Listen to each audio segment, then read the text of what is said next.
નમસ્કાર. નવજીવન ટ્રસ્ટ પરિવાર વતી હું રામ મોરી આપ સૌનું હાર્દિક સ્વાગત કરું છું. આપ સૌ નવજીવન ટ્રસ્ટ આયોજિત કાવ્યગોષ્ઠીની એક અદ્ભુત પરંપરાના સહભાગી થયા છો. આપ સૌનું હાર્દિક સ્વાગત કરું છું. કાવ્યગોષ્ઠી અમારો બહુ ગમતો ઉપક્રમ છે. આ ઉપક્રમમાં કવિ પધારે છે. કવિ પોતાની કાવ્ય સર્જન પ્રક્રિયા વિશે વાત કરે છે. ભૂતકાળના એ લીલા સમયને યાદ કરે છે જ્યારે પહેલી વાર એણે કવિતાનો પાલવ ઝાલ્યો હતો. બારક્ષરી માત્ર બાળકની નથી હોતી, હું માનું છું સર્જકની પણ હોય છે અને નોખી હોય છે. એ બારક્ષરીના વર્ષોને કાવ્યગોષ્ઠીના ઓટલા પર બેસી કવિ વાગોળે છે. તો આ પરંપરામાં આજે આપણી સાથે ગુજરાતી ભાષામાં બહુ મોટા ગઝલ સાધક એવા રાજેશ વ્યાસ મિસ્કિન પધાર્યા છે. હું મંચ ઉપર સાદર નિમંત્રિત કરીશ આદરણીય રાજેશ વ્યાસ મિસ્કિનને અને કવિશ્રી રાણા બાવળિયાને કે તેઓ મંચ ઉપર પોતાનું સ્થાન ગ્રહણ કરે.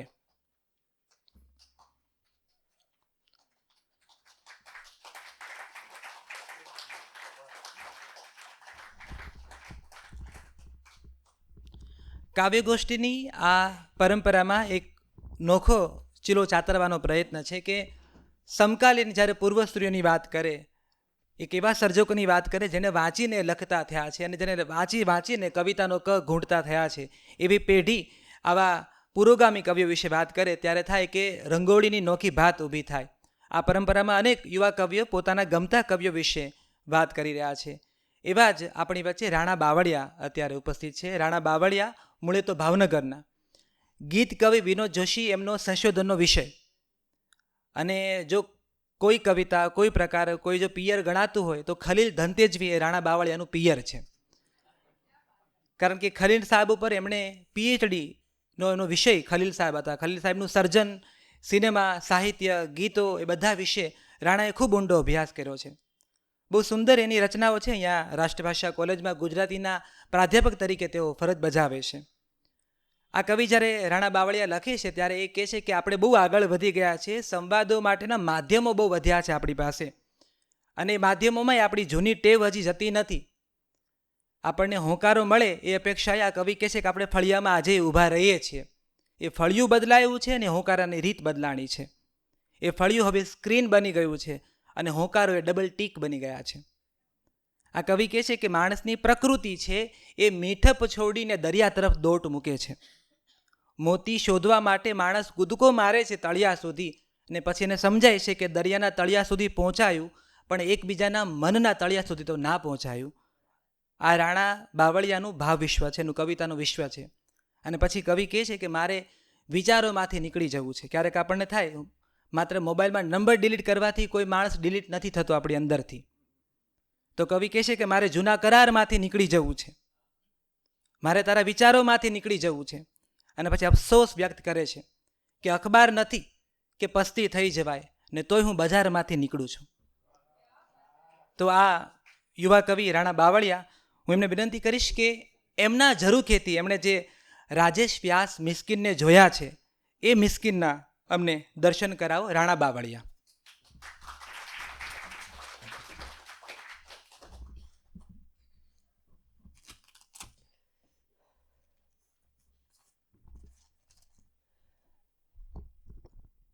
સૌને વંદન. ઉપસ્થિત સર્જકો અને મિસ્કિન સાહેબ, પ્રિય રામ અને આપ સૌ. સંસ્કૃતમાં એવું કહેવાયું છે, કાવ્યશાસ્ત્ર વિનોદેન કાલો ગચ્છતિ ધીમતામ વ્યસનેન તુ મૂર્ખાણામ નિંદ્રયા કલહેનવા. તો આજે આપણે આ નવજીવનના મંચ ઉપરથી કવિ અને કવિતાની વાત કરવી છે.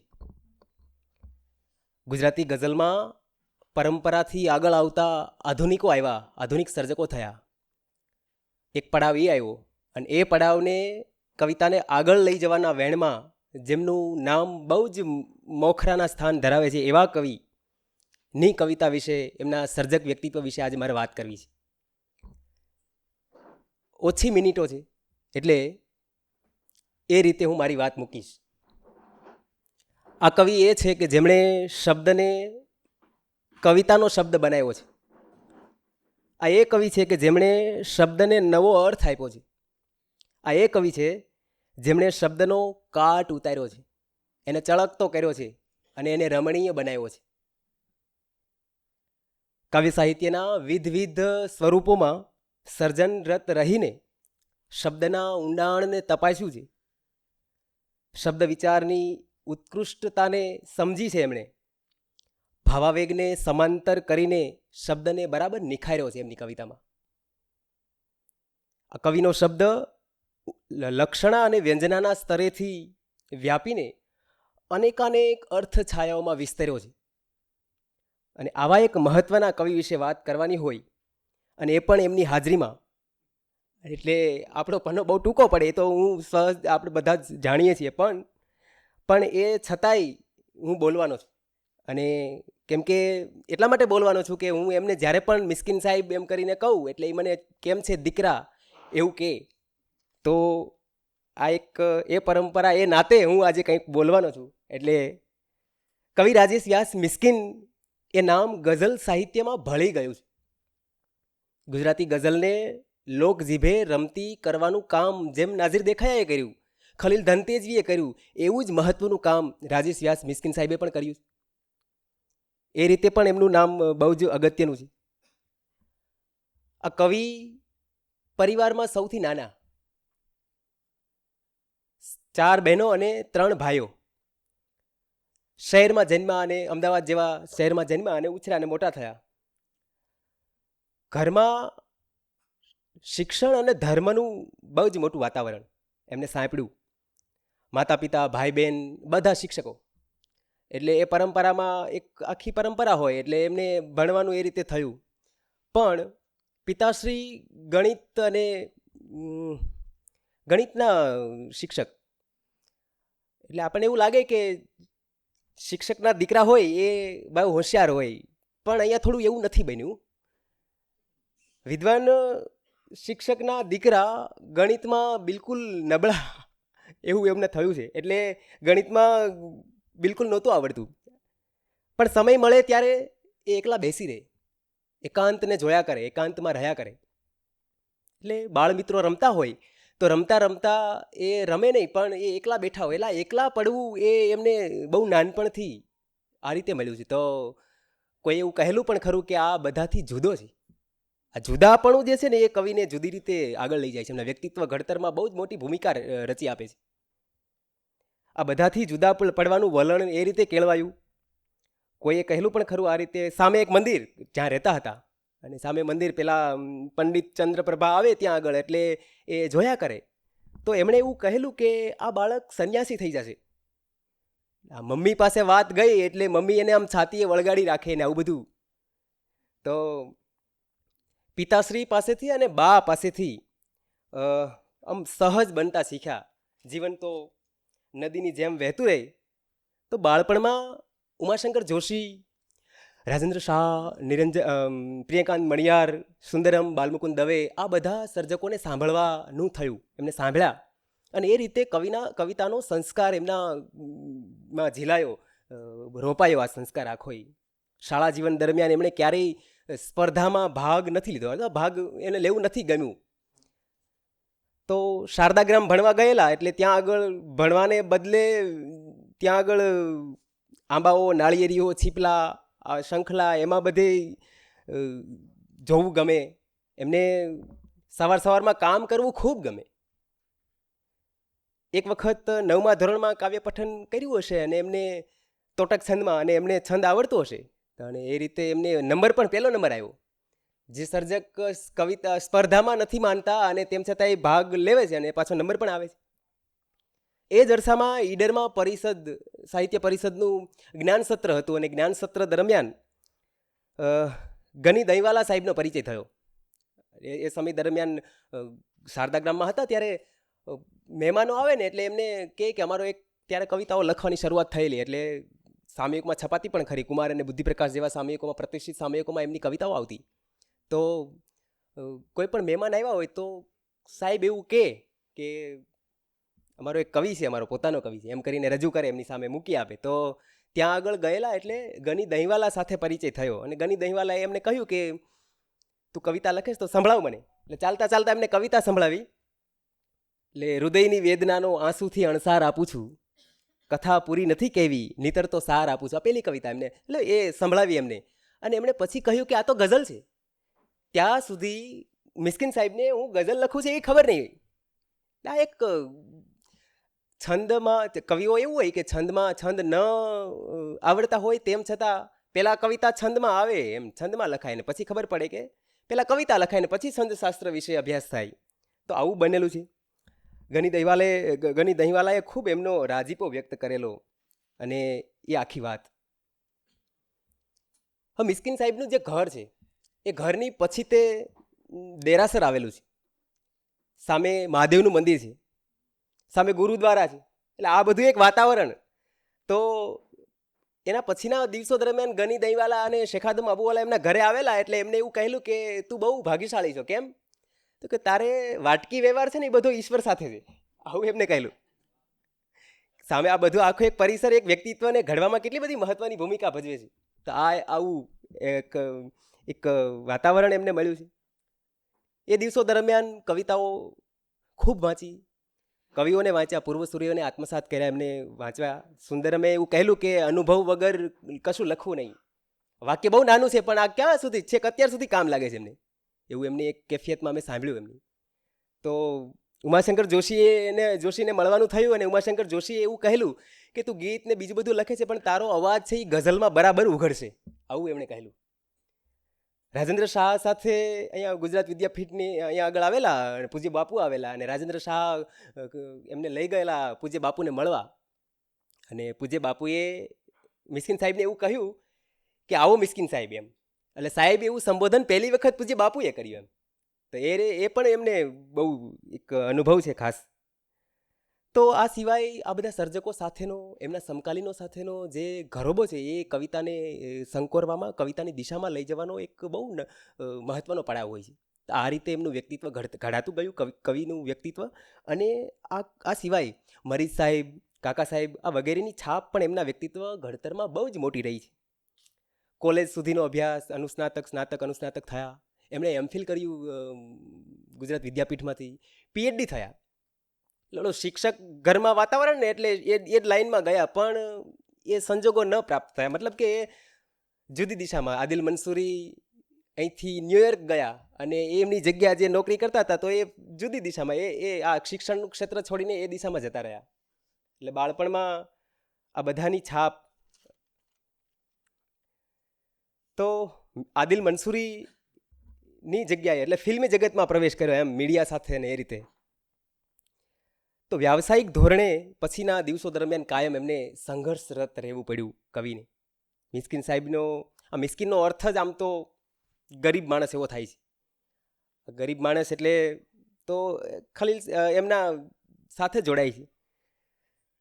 પણ સાગરમાં જેમ તોફાન આવે અને શઢ અને સુકાન આપણા હાથમાં હોય તો વાંધો નથી આવતો, કિનારો બહુ નજીક લાગે. એવી રીતે કવિ પાસે શબ્દરૂપી સુકાન એમના હાથમાં હતું એટલે વાંધો નહીં આવ્યો એમ. ખુમારીપૂર્વક જીવ્યા અને કવિનું વ્યક્તિત્વ જરાય ઝાંખું ના પડવા દીધું. એ રીતે નોકરી સ્વીકારી અને 5 વર્ષ સુધી, નોકરીના 5 વર્ષ સુધી એમને ક્યાંય કવિતા લખી નહીં એક પણ. એવું બન્યું અને એવું થયેલું કદાચ કવિતા ગઈ હાથમાંથી પણ એમણે ક્યારેય પ્રયત્નપૂર્વક ન કવિતા લખી. ઉમાશંકર એવું કહ્યું હતું કે સહજ આવે તો લખવું, નહીં તો નહીં લખવું. તો આ આખો એમને આત્મસાત કર્યું બધી વાત. પણ એ દિવસો દરમિયાન એમણે કુરાન વાંચ્યું, એ દિવસો દરમિયાન વેદ, ઉપનિષદ અને બહુ જ બધું કુરાનની આયાતોને પડતા મેં જોયા છે એમને. તો સરસ એ રીતે. તો આ જે કંઈ મળ્યું છે એને સહજ સ્વીકાર્યું. બીજું કે એમણે આ કવિતાને પરમ ચૈતન્યની પ્રસાદી તરીકે એને જોયું છે કવિતાને હંમેશા. મરીજે એક વખત એવું કહેલું કે આ મિસ્કિનનો અર્થ ગરીબ થાય એવો પણ નથી હોતો. મસ્ક એટલે ખૂણો અને મિસ્કિન એટલે ખૂણામાં બેસીને જે નમાજ પઢે છે અથવા તો બંદગી કરે છે એ. તો આ બે અર્થ મિસ્કિન સાહેબને બરાબર યથાયોગ્ય લાગે એવું છે. પછીના દિવસો દરમિયાન છંદશાસ્ત્રનો ખૂબ અભ્યાસ કર્યો એમણે. ઇલ્મે અરૂજ વાંચ્યું, ઝાર રાંદેરીના શાયરી ભાગ 1-2 આ બધા વાંચવા પડે તો છંદશાસ્ત્ર પણ એમના હાથમાં આવ્યું અને એ રીતે એમનો અભ્યાસ થયો. પણ એમનું માનવું છે કે કવિતા એ એક વરદાન છે, એ પરમ ચેતનજીની કૃપા વગર આવે નહીં. આપણે માત્ર એ પોટલું કોઈક મૂકી જાય ને પોટલાનો ભાર આપણે કાગળ ઉપર ઉતારવાનો હોય, બીજું નવું કશું કરવાનું હોતું નથી. કવિ માટે કવિતા છે એ તો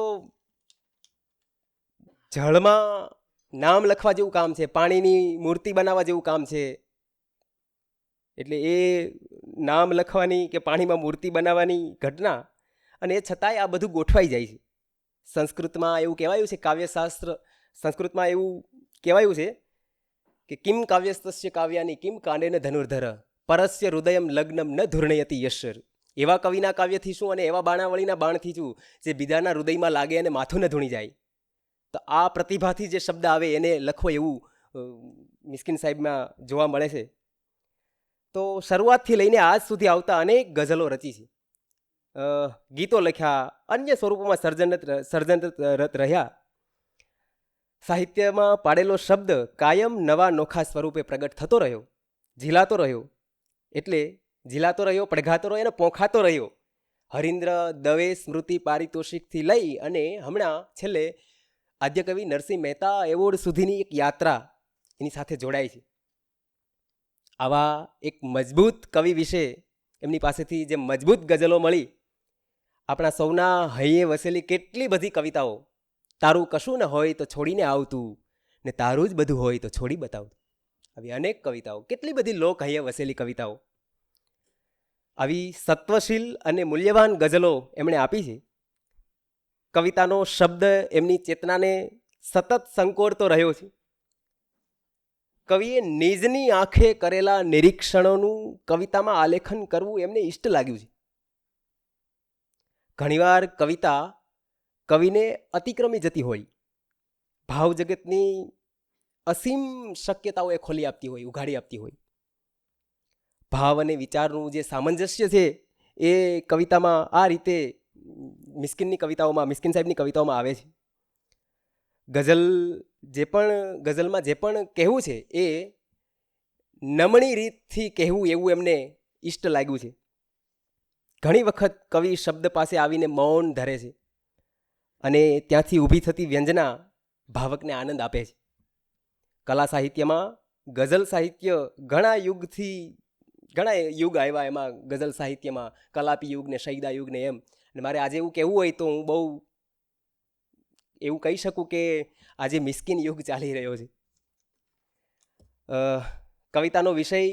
કવિતાની અંદર વિષય, છંદ, કલ્પન, અલંકાર આ વગેરે ઘટકોનું પૃથ્થકરણ ન કરીએ, એને એમને રહેવા દઈએ તોય એમના શબ્દ પાસે નિરાંતે વાર્તાલાપ માંડી શકાય એવી તાજગી એમના શબ્દોમાં છે. અભિવ્યક્તિ રીતિના અનેક સ્તરોએ એમની કવિતામાં જોવા મળે. કવિ એવું કહે છે કે ફાવી ગયું છે મિત્રો જીવવાનું કટકે કટકે. ફાવી ગયું છે મિત્રો જીવવાનું કટકે કટકે, કટકાઓ જોડી જોડી જીવ્યો છું જીવન જેવું. તો આ આખાઈ જીવનને એક મિશ્રામાં, એક શેરમાં જે લઈ આવવાની જે હેસિયત છે એવા તો કોઈ આવા બળકટ સર્જકો પાસે હોય એ સીધી વાત છે. એક શેરમાં આખું જીવન આવી જાય. આટલા ટૂંકા સમયમાં આપણે બધાને મિસ્કિન સાહેબને સાંભળવા માટે એકઠા થયા છીએ અને આટલા ટૂંકા સમયમાં એમના જીવન વિશે, એમના કવન વિશે વાત કરવી તો. પણ મેં એક એવો ગઝલનો શેર લખ્યો હતો કે સાવ ટૂંકું બોલવાનું હોય ત્યાં વધુ અભ્યાસ હોવો જોઈએ. પણ આ રીતે પણ એમની સર્જન પ્રક્રિયા સાથે ભવભૂતિની ઉક્તિ પેલી યાદ આવે. કાલો યયમ નિર્બભિર બિભલાશ પૃથ્વી ઉસ્પશ્ય દેશે કો અપી મમ સમાન ધર્મા.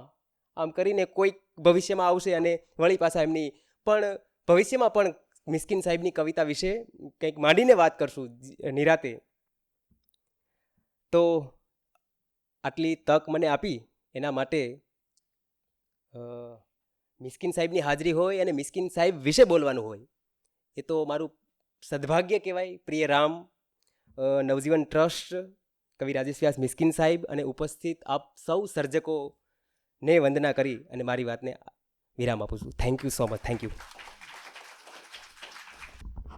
ખૂબ ખૂબ આભાર રાણા બાબળિયા. આ ઉપક્રમની સાર્થકતા અમને વધારે ત્યારે લાગે છે કે નવી પેઢી કેવા અભ્યાસ સાથે, પોતિકા અવાજ સાથે પોતાને ગમતા સર્જકો વિશે વાત કરે છે. કાવ્યગોષ્ઠી મેં કહ્યું અમારો બહુ ગમતો ઉપક્રમ છે અને આ ઉપક્રમમાં અત્યાર સુધી રાજેન્દ્ર શુક્લ, માધવ રામાનુજ, વિનોદ જોશી, દલપત પઢિયાર, ઉષા ઉપાધ્યાય, તુષાર શુક્લ, ઉદયન ઠક્કર, સૌમ્ય જોશી, ભાવેશ ભટ્ટ, અશોક ચાવડા બેદિલ, કૃષ્ણ દવે અને એશા દાદાવાલા આ કવિઓ પધારી ચૂક્યા છે અને આ બધા કવિઓએ પોતપોતાના અનુભવની પોતાની કવિતાઓની વાતો કરી છે. હું જ્યારે રાજેશ વ્યાસ મિસ્કિન એવું બોલું છું અને રાણાએ સરસ વાત કરી કે મિસ્કિનનો એક અર્થ સીધો એવો થાય છે કે ગરીબ માણસ, પણ જ્યારે હું 6 દાયકાની એમની સર્જન પ્રક્રિયા રાજેશ વ્યાસ મિસ્કિનના 6 દાયકાની સર્જન પ્રક્રિયાને જોઉં ત્યારે મને દેખાય છે ગઝલ, ગીત, બાળ વાર્તાઓ, ચિંતનાત્મક લેખો, એના કટાર લેખો, વાર્તાઓ, ત્યારે મને થાય કે આ માણસને ગરીબ કેમ લેખવો. મિસ્કિનના અર્થને જરા જુદી રીતે સમજવાનો એક સમય શરૂ થયો એવું મને લાગે. 1983માં તૂટેલો સમય એવું કહી અને એ ગઝલ સંગ્રહ સાથે કવિ ગુજરાતી સાહિત્યમાં પ્રવેશ કરે છે. પણ રહેતા સમય સાથે આ 6 દાયકામાં એ તૂટેલા સમયમાં કવિએ પોતાના અનુભવને પરોવ્યા છે. એમણે જીવનને, સંબંધને જે રીતે જોયા છે, આ કવિ એ રીતે બહુ જુદા પડે છે મને કે બાના સાડીના પાલવમાં પાણિયારું શોધે છે. ખાલી પાણી અને ગોળો અને લોટો જ તમારી તરસ છિપાવે એવું નથી. એ બાનો સાડલો છે એ કેવી રીતે મૃગજળની પાછળનો વરસાદ હોઈ શકે એ કવિ પોતાની રચનામાં કહે છે. અને આપણે બધા રાત્રે સૂતા હોય ત્યારે વિચાર કરતા હોય કે આખા દિવસની વાત, આખા દિવસમાં મારે આ કહી દેવાની જરૂર હતી, આજે મારે કહી દેવાનું હતું પણ હું ન કહી શક્યો કે ન કહી શકી, સૂતા વિચાર આવે. એટલે આ બધા નિર્ણયો છે, સવારે જાગતા પહેલાં આ કામ તો પહેલાં લેવું, ફલાણી ફરિયાદને પહોંચી વળવું, આને હું યાદ કરું છું એ મારે એને કહેવું છે, એ બધા વિચારો જે ગૌરમભાઈ છે, કવિ કહે છે કે સવારનો સૂર્ય ઉગે છે ને બધા વિચારો ઝાંકળની જેમ ઉડી જાય છે. અને પછી આંખમાં એક ટીપું હોય ફરિયાદનું ને એ ટીપાનો સ્વાદ ખારો છે ને મનમાં પાછું એક રણ વિસ્તરતું જતું હોય, તો કવિ કહે છે કે આ આંખનું ટીપું એ આંસુ અને મનમાં વિસ્તરતું રણ બે ભેગું થાય તો એ મીઠાનું રણ દરિયો બને. અને પછી કવિ કહે છે કે દરિયો બને તો છે પણ એ દરિયો મારી ભીતર સુકાતો જાય છે. હું કયા દરિયાને ઉલેચું ને કયું મોતી હું શોધવા જાઉં. વસ્તુ તો આપણે મૂકી દઈએ આડા હાથે, પણ આ કવિ કહે છે હું તો આડા હાથે મુકાઈ ગયેલો માણસ છું. રીસાણા હોય એને મનાવી શકાય, જે રીસાણા જ નથી એને મનાવવાનું શાસ્ત્ર હજુ સુધી આપણે ત્યાં લખાયું નથી. પણ આ કવિ કહે છે કે હું તો મારી જાતે રીસાઈ ગયેલો માણસ છું. એટલે એની રચનાઓ પાસે જઈએ ત્યારે આપણને જીવનના અર્થો જરા જુદી રીતે જોવા મળે. કવિ કહે છે કે આ સંબંધને, આ જીવનને મિસ્કિન જોઈ રહ્યા છે અને અંતે કહે છે કે આ બધું તૂટેલા સમયમાં તૂટતું રહેશે. એટલે એટલા માટે જ મને જયંત પાઠક વારંવાર યાદ આવે. જયંત પાઠક એવું કે કવિને વાંચવો છે, કવિને વાંચવો છે તો કાગળને છોડો અને કાળને વાંચો, કારણ કે કાગળને કાટ ખાશે, કાળ ઊભો રહેશે. કવિ જશે પણ શબ્દ ઊભો રહેશે. રાણાએ સરસ વાત કરી કે કેટલીક રચનાઓ કવિને અતિક્રમી જાય. મિસ્કિનની એવી રચનાઓને જોઈએ તે હું મિસ્કિન ભૂસી નાખું ને તોય ભાવકો એમ કે આ મિસ્કિનની રચનાઓ છે. પાણીનું માટલું લેવા જઈએ ત્યારે ગૃહિણીઓ માટલાને ટકોરા મારે છે. ગુજરાતી ભાષાના ગઝલ પ્રેમીઓ એ માટલાને ટકોરા મારીને કહે છે કે આ મિસ્કિને બનાવેલું માટલું છે. આ એ કવિની રચના અને આ એની સાધના છે. ગઝલને પોતાના વિવિધ પરિપ્રેક્ષ્યમાં જોવાનો એમનો અભ્યાસ છે અને આ કવિ અભ્યાસપૂર્વક આપણને ઉદાહરણ આપીને કહેશે કશુંક લખવું છે તો થોભો, પહેલાં અભ્યાસ કરો અને પછી લખો, તો આ પેઢી અને આવનારી પેઢીને ગઝલનું અજવાળું આપે. એવા રાજેશ વ્યાસ મિસ્કિનને વિનંતી કરું કે આપ આવો અને આપના રસના ઘૂંટડા અમને પીવડાવો. રાજેશ વ્યાસ મિસ્કિન.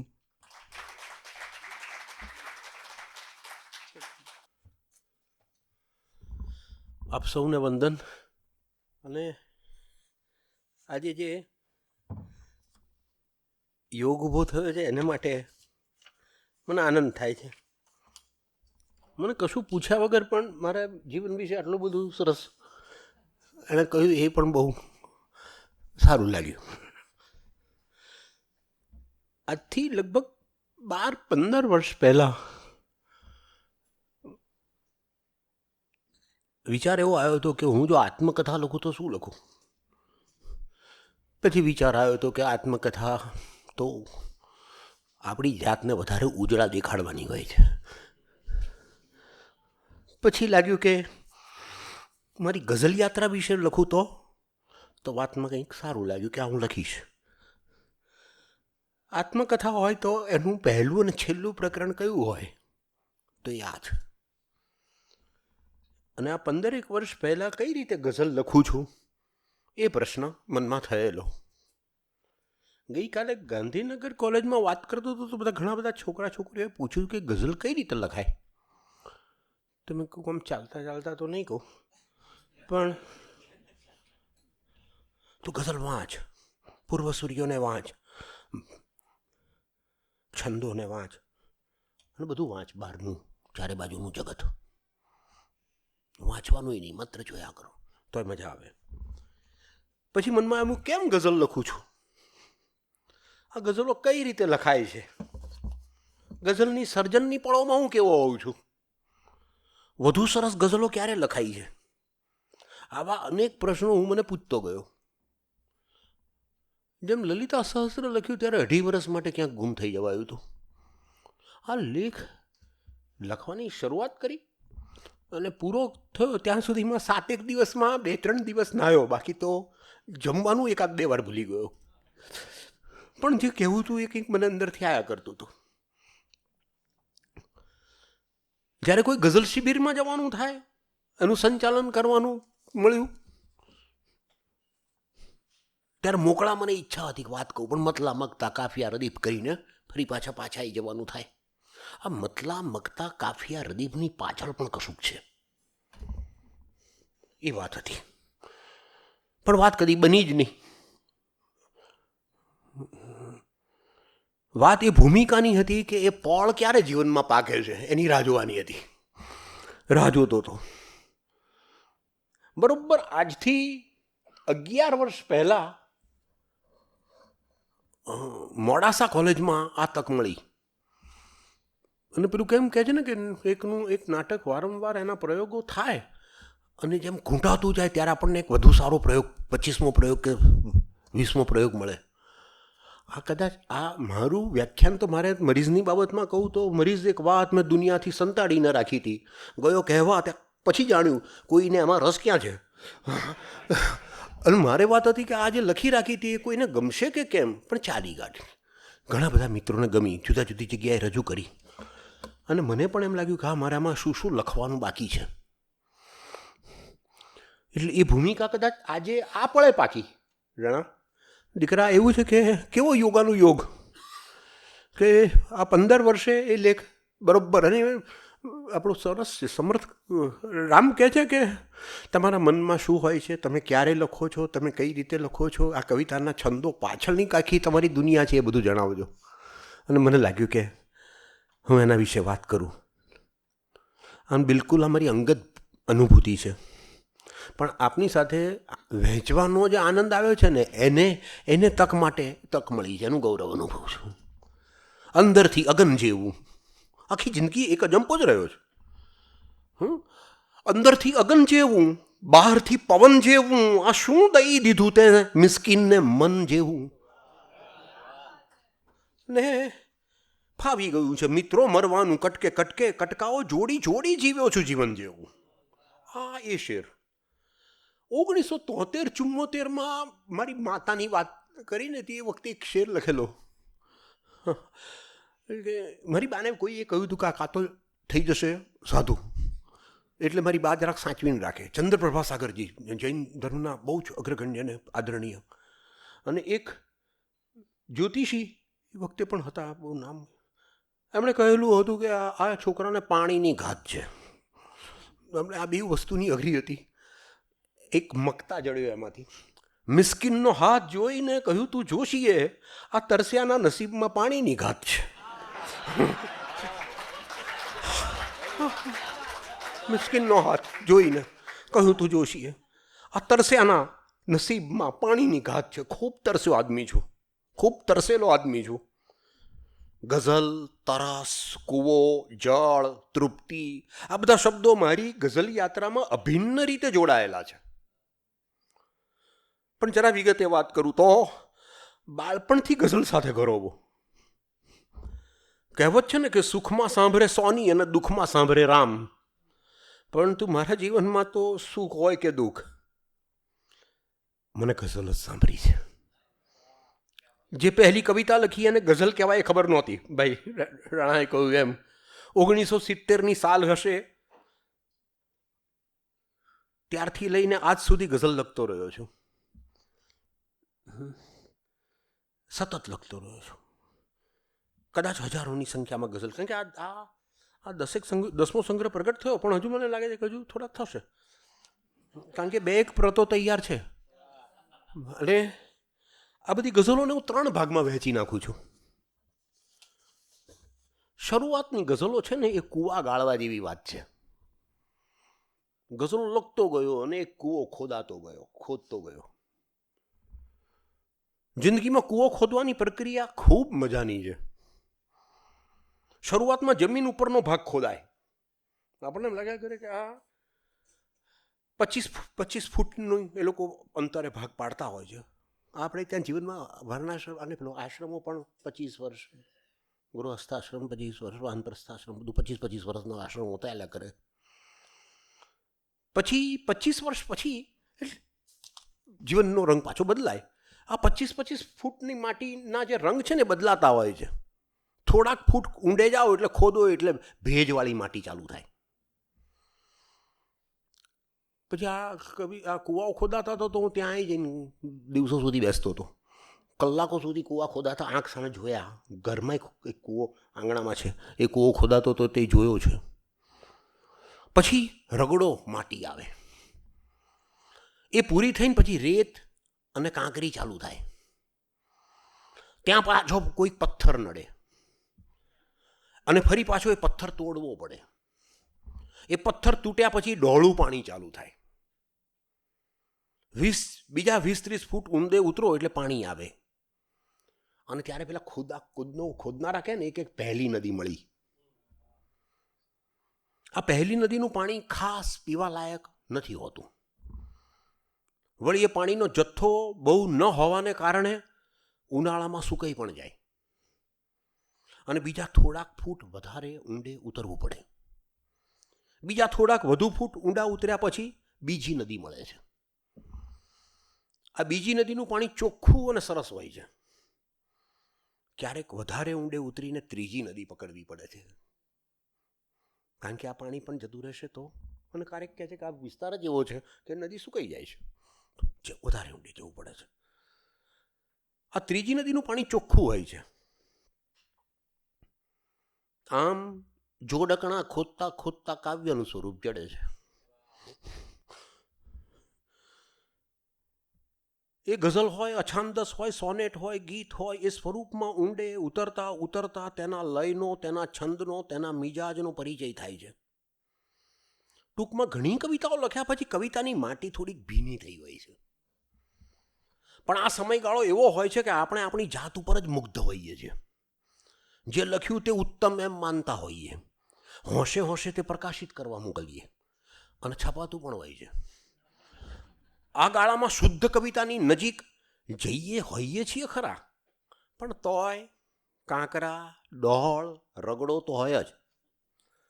કોઈ સિદ્ધહસ્ત ગઝલકારમાં અને આપણામાં શું ફેર છે એ જાણવામાં, સમજવામાં રસ પડવા માંડે છે. આપણે આપણને ઘડતા હોઈએ છીએ. કવિતા લખવાના ગાળામાં ઘણીવાર લખતા બંધ પણ થઈ જવાય છે. હવે કવિતા નહીં લખાય આવો પ્રશ્ન થાય. એવા ધ્રાસકાઓ પણ પડે. પેલો કૂવો ખોદતા ખોદતા પેલો પથ્થર આવી ગયો હતો ને, બસ એવો જ. બસ એમ જ કોઈક ભીતરની ગાંઠ, કોઈક કોમ્પ્લેક્સ, બીજું કોઈ નું એ બધું ઉકેલવા માંડે. એણે આપણને અટકાવી દીધા હોય છે. એ પરિસ્થિતિને ઉકેલવાની હોય છે, ખોલવાની હોય છે. આપણે આપણી જાતને મળીને, આપણામાં ઊંડે ઉતરીને. એ ગાંઠ ખુલ્યા પછી ફરી પાછું કવિતાનું ઝરણું, પેલું બીજી નદીવાળું ખુલે તો છે, ઝરણું વહેતું થાય છે. કવિતાની આ પહેલી નદી હોય છે. આમ તો શરીરના સ્તરની કહેવાય, સ્થૂળ તત્વોની પણ કવિતા કહેવાય. વાસના પ્રેમનું સ્વરૂપ લઈને પ્રગટી રહી છે એમ પણ કહેવાય. નામ ગમે તે આપો, પણ એ હોય છે પહેલી નદી. એ કવિતાની સરવાણી ડહોળી હોય છે. એ પહેલી નદીની જેમ નિયત જથ્થામાં, મર્યાદિત જથ્થામાં હોવાને લીધે શક્ય છે કે સુકાઈ પણ જાય. ઘણીવાર સરસ લાગતા આપણા સમયગાળાના સરસ કવિઓ અચાનક લખતા બંધ થઈ ગયા હોય છે, એમની સર્જકતા ઓસરી ગઈ હોય છે. તેનું મૂળ કારણ કૂવા ખોદતા ખોદતા આવી ગયેલો પેલો પથ્થર હોય છે, કાં તો પછી પહેલી નદીએ જ ડંકી મૂકીને કામ ગબડાવી દીધું હોય, એટલે વધારે ઊંડા ના જવાયું હોય. બીજી નદીનું પાણી વધારે શુદ્ધ, ઊંડું અને ક્યારેક પીવા લાયક હોય છે. પરંતુ આ બીજી નદીને હું મનના ઊંડાણની નદી કહું છું. એ પણ મન સાથે જ જોડાયેલી હોય છે. આથી મનના સ્તરે જોડાયેલી આ નદી તેના મૂડ બદલતી રહે છે. ક્યારેક ઊંચી આધ્યાત્મિક કવિતા લખાય અને ક્યારેક સમાજની વિરુદ્ધ, ઈશ્વરની વિરુદ્ધ કવિતાઓ રચાય. ટૂંકમાં ફ્લક્ચ્યુએશન બહુ હોય છે. એ આધ્યાત્મિકતા પણ કોરી હોય છે, મનની કાલ્પનિક હોય છે, અને વિરોધ અને વિદ્રોહ પણ ઘડી બે ઘડીના હોય છે. એ શ્રદ્ધા અને શંકા પણ ઉપર છલ્લા હોય છે. અને ત્યારે જે કવિતા રચાય છે એ કવિતાઓએ તમને પ્રસિદ્ધિ અપાવી દીધી હોય છે. છંદ અને લય ઘૂંટાવાને લીધે તમારું પઠન પણ બહુ સરસ થઈ ગયું હોય. રજૂઆતને લીધે તમે છવાઈ જાઓ એવું બને. અને કવિતાનો પરિચય જેમ જેમ વધતો જાય ત્યારે લાગે કે આ કવિતા હજુ મારા મનને જે સંતોષ આપે, કે મને અંદરથી જેની શોધ છે એ આ કવિતા નથી. કવિતાના કૂવાના આ બીજી નદીએ પહોંચ્યા પછી રૂચા, શ્લોક, ભજનના સ્વરૂપ અને તેના રહસ્યોની જાણ થાય છે. ગાલિબે આ શેર કયો, મરીઝે આ શેર કયો, આપણા ભજનીકોએ આ શેર કયો, દાસી જીવણે આ કહ્યું. આ બધાની મજા, કલ્પના ક્યાં છે ને આ વાણી કઈ છે? હમણાં રામે બહુ સરસ વાત કરી કે બાળકની એ બાળક કમળનો ક, ખ, ખડિયાનો ખ આપણે શીખીએ. પછી પાછા જો એમએની અંદર ભણવા ગયા હોય એ ભાષા વિજ્ઞાન, ત્યારે તે બધા ધ્વનિ વિજ્ઞાનની અંદર ક અને ખ અને એ બધું શીખવાડવામાં આવે. ઉપાસનાની અંદર પણ ઘણી બધી ઉપાસનાઓમાં તમે આગળ ગયા પછી ગુરુ તમને પ્રત્યેક અક્ષર એને વર્ણમાળા કહે છે, તો પ્રત્યેક વર્ણ એ મંત્ર છે ને એ પ્રત્યેક મંત્રનો ઉચ્ચાર કઈ રીતે કરવો એ હોય છે. તો ખમ નમઃ હંસ, ગમ નમઃ હંસ, આ ક ખ ગ ઘ જે આવે છે, પણ ફરી પાછું એવું એનો ઉચ્ચાર બદલાઈ જાય છે આપણી અંદર રમતા રમતા. તો એ સમયે આ રૂચા, શ્લોક, ભજન, સ્વરૂપ એના રહસ્યોની થોડીક સમજણ પડવાની શરૂઆત થઈ જાય. આ કેવી અવસ્થામાં એ પહોંચ્યા પછી એ લોકો લખતા હશે, આ કેવી અવસ્થાએથી લખાયું હશે એની કલ્પના કરતા આવડે છે. પછી એ સમયના ગાળામાં જે પેલું વાંચ્યું હોય છે ને, પરા પશ્યંતી મધ્યમાં વૈખરી, પરાની તો આપણને ખબર નથી, પણ પશ્યંતી મધ્યમાં વૈખરી, આ વૈખરાઈ ગયેલી વાણી એ પશ્યંતી કઈ રીતે થતી હશે? પશ્યંતી એટલે જોવા, એટલે કશુંક જોવાનું હશે. પછી આપણે પેલું શ્રી સૂક્ત વાંચતા હોય તો ખબર પડે કે હિરણ્ય વર્ણામ હરિણીમ સુવર્ણ રજત સ્રજામ. પછી ચંદ્રામ હિરણમયીમ, પહેલા હિરણ્ય વર્ણામ કહ્યું, પછી હિરણમયીમ કહી દીધું. આ બે એકના એક શબ્દને બે વાર આ રીતે કેમ પ્રયોજ્યા હશે? ત્યારે ખ્યાલ આવે છે કે આ તો દ્રષ્ટા કવિ છે, જે દેખાયું છે એ લખ્યું છે. તો એના વાણીના સ્વરૂપની આપણને ભલે ખબર ના હોય, જરૂરી નથી, પણ એની ઝલક, એની પ્રતીતિ કેવી ગૂઢ હશે એ સમજાવવાની શરૂઆત થાય છે. એ જ સમયે અહીંયા કંઈ વોટર ટાઇટ કમ્પાર્ટમેન્ટ નથી, કોન્શિયસ હોય કે અનકોન્શિયસ કે સબકોન્શિયસ, બધા જે કંઈ કહીએ માઇન્ડ, સુપર કોન્શિયસ તો ખબર નથી, પણ આ બધા ક્યાંક અલગ અલગ જે સ્તર છે એવું જે લાગે છે એમાં જાગૃત મન ક્યાં હતું, અર્ધ જાગૃત ક્યાં હતું, આજે જોયું એ કયું હતું, કોઈકના વિશે જે કંઈક ભવિષ્ય ભખી નાખ્યું એ ક્યાં હતું, હું ક્યાં હતો, આ કવિતા ક્યાં હતી, આ કવિતાનો છંદ ક્યાં હતો, આ બધું જડથી અંદરથી ઉઘલવા માંડે છે. ત્યારે ગાલિબ, મરીઝ, ટાગોર, નરસિંહ, ગીતાંજલિ કેમ સવારના પોરમાં વાંચીએ છીએ ને, હા અદ્ભુત લાગે છે. આપણામાં એમનામાં શું ફેર છે? આવી ગડમથલ ચાલુ થાય છે અને ખબર પડે છે. કોઈ આવીને લખાવી જાય છે, જળ ઉપર પગલાં પડાવી જાય છે. કોઈ મધરાતે ઢંઢોળી લખાવે છે મને. તેજમાં જળહળમાં ઝબકોળી લખાવે છે મને. બસ આટલામાં ક્યાંક આવી જ કોઈક પરિસ્થિતિમાં કૂવાની ત્રીજી નદી જડી જાય છે. એ એટલી ઊંડાણે એ સરવાણી વહેતી હોય છે કે અતિ શુદ્ધ પાણીવાળી, શિયાળામાં હુંફાળી અને ઉનાળામાં ઠંડી એવી અસ્ખલિત ધારા તમને ભીંજવતી રહે છે. એ પાણી ખૂટવાનું નથી હોતું, એ પર અમે આપણને એના ખોળામાં લઈ લીધા હોય છે. શરીર અને મન પછીની આ ત્રીજી નદી છે. આ નદી પકડાય પછી પણ કૂવો, ડંકી, નળ તો એના એ જ હોય છે, માત્ર એમાં વહેતું પાણી વધુ શુદ્ધ, વધુ મીઠું હોય છે. 1970થી ગઝલ લખતો આવ્યો. આખી ગઝલ આ પ્રક્રિયા કઈ રીતે આવે છે?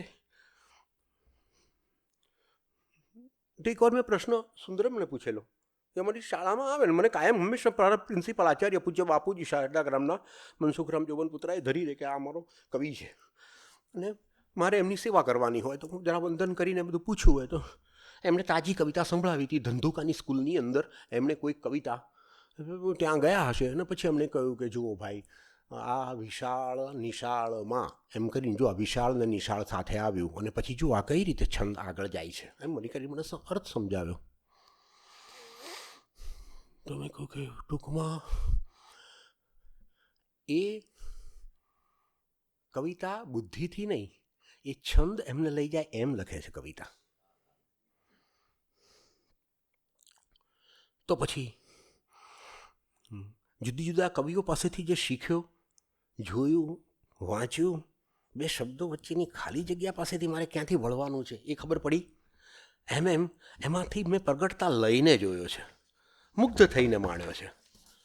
ઘણી બધી ગઝલોના સર્જન પછી મને ખ્યાલ આવે છે કે મેં પહેલી ગઝલ લખી ત્યારથી આજ સુધીની પ્રત્યેક ગઝલમાં મારી શોધ તો એક શુદ્ધ ગઝલ નહીં હતી. મારે કશુંક કહેવાનું બાકી રહી જાય છે, કશુંક જે કહેવું છે એના બધા અનુવાદો ચાલે છે. પછી એ ભલે કહું કે મેં તને કંઈક કહેવું હતું ને એ નથી લખી શક્યું એટલે આ કવિતાઓ લખું છું, ભલે હું એમ કહેતો હોઉં કે મારે જે કહેવું હતું એ નથી કહેવાયું એટલે લખું છું, પણ ખરેખર કહું ને તો કોઈક ફોર્સ લખાવતો હોય છે. એ રોક એ અડધી રાત રહી હતી. જિંદગીની બધી જ રાતો મારી બધી ડાયરીઓમાં તારીખો મેં ટાઈમ લખ્યા છે, કારણ કે એની પાછળ મને એટલી ખબર પડી કે ભાઈ 14 અને અમાસે કે પૂનમને દિવસે મારી કવિતાઓના વેણ કેવા બદલાયા છે. કારણ કે આપણામાં પૃથ્વી તત્વ પણ છે, જળ તત્વ પણ છે. આપણે ઘરડાઓને ક્યારેક કહીએ છીએ કે આ વ્યક્તિ હવે જો અમાસ કાઢી લે સારું. ક્યારેક આપણે પૂનમના દરિયાને પણ જોયેલો છે. આપણા મનની આ સ્થિતિ છે. આપણે કોઈ વોટર ટાઇટ કમ્પાર્ટમેન્ટમાં નથી કે આ પાગલપણ નથી. આપણામાં ઘણા બધા પાગલપણ ડાયા થઈને બેઠેલા છે. એટલે આજ સુધી એ ગઝલોને શુદ્ધ કહેવાની વાત ચાલ્યા કરતી હતી. કશું કહેવું હતું પણ શું કહેવું છે અને શુદ્ધ ગઝલ શું છે ખબર નહોતી. હા, એટલી ખબર છે કે આ નહીં, આ નેતી નેતી નેતી જેવું, આ નહીં, આ નહીં, આ નહીં, આ નહીં. અને પછી થાકી જવું ને તો પહેલાં ગાલિબને મરીઝનો સહારો લેતો હતો, ટાગોર અને નરસિંહ મહેતાનો સહારો લેતો હતો. હવે સહારો જો વધારે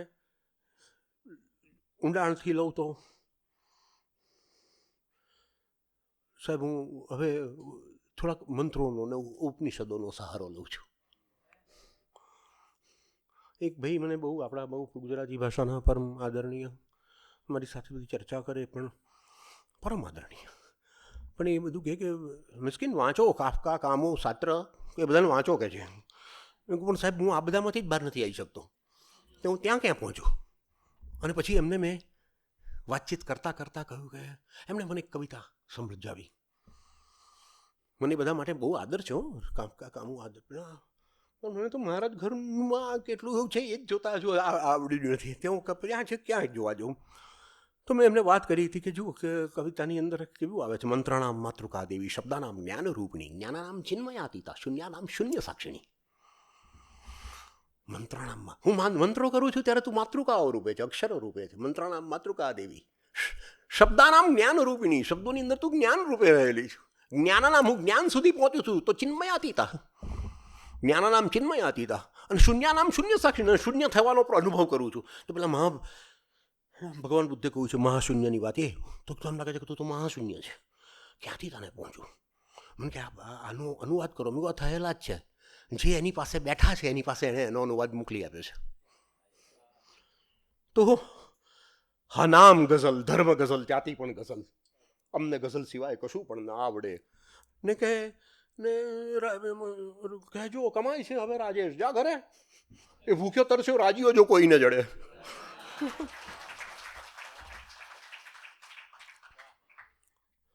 તો કુવા, જે મારો કૂવો હતો ગઝલનો, એની હું બહાર નીકળવાનો પ્રયત્ન કર્યો.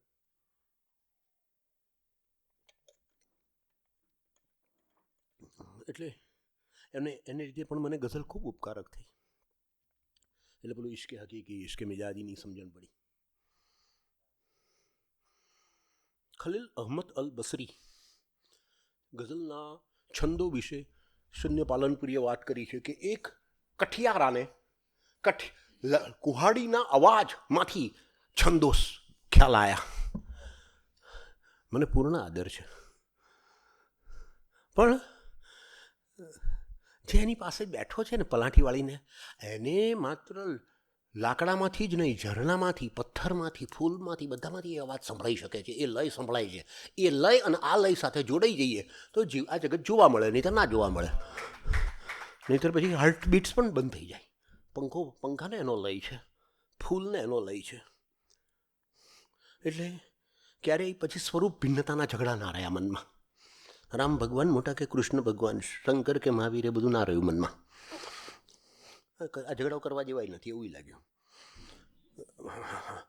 પછી તો જેમ બધા કહે છે ને ઈશ્વર તત્વ એક છે, નામ જુદા છે એમ કહે, બસ એ રીતે હું આ કાવ્ય તરફ ગયો. આ સ્વરૂપ બધા જુદા જુદા છે, પણ અંદરની જે આપણી ચૈતન્ય છે, આપણી અંદરની રહેલી કંઈક વાત છે કહેવાની, એ કોઈક ફોર્સ છે, એ કહેવા માગે છે.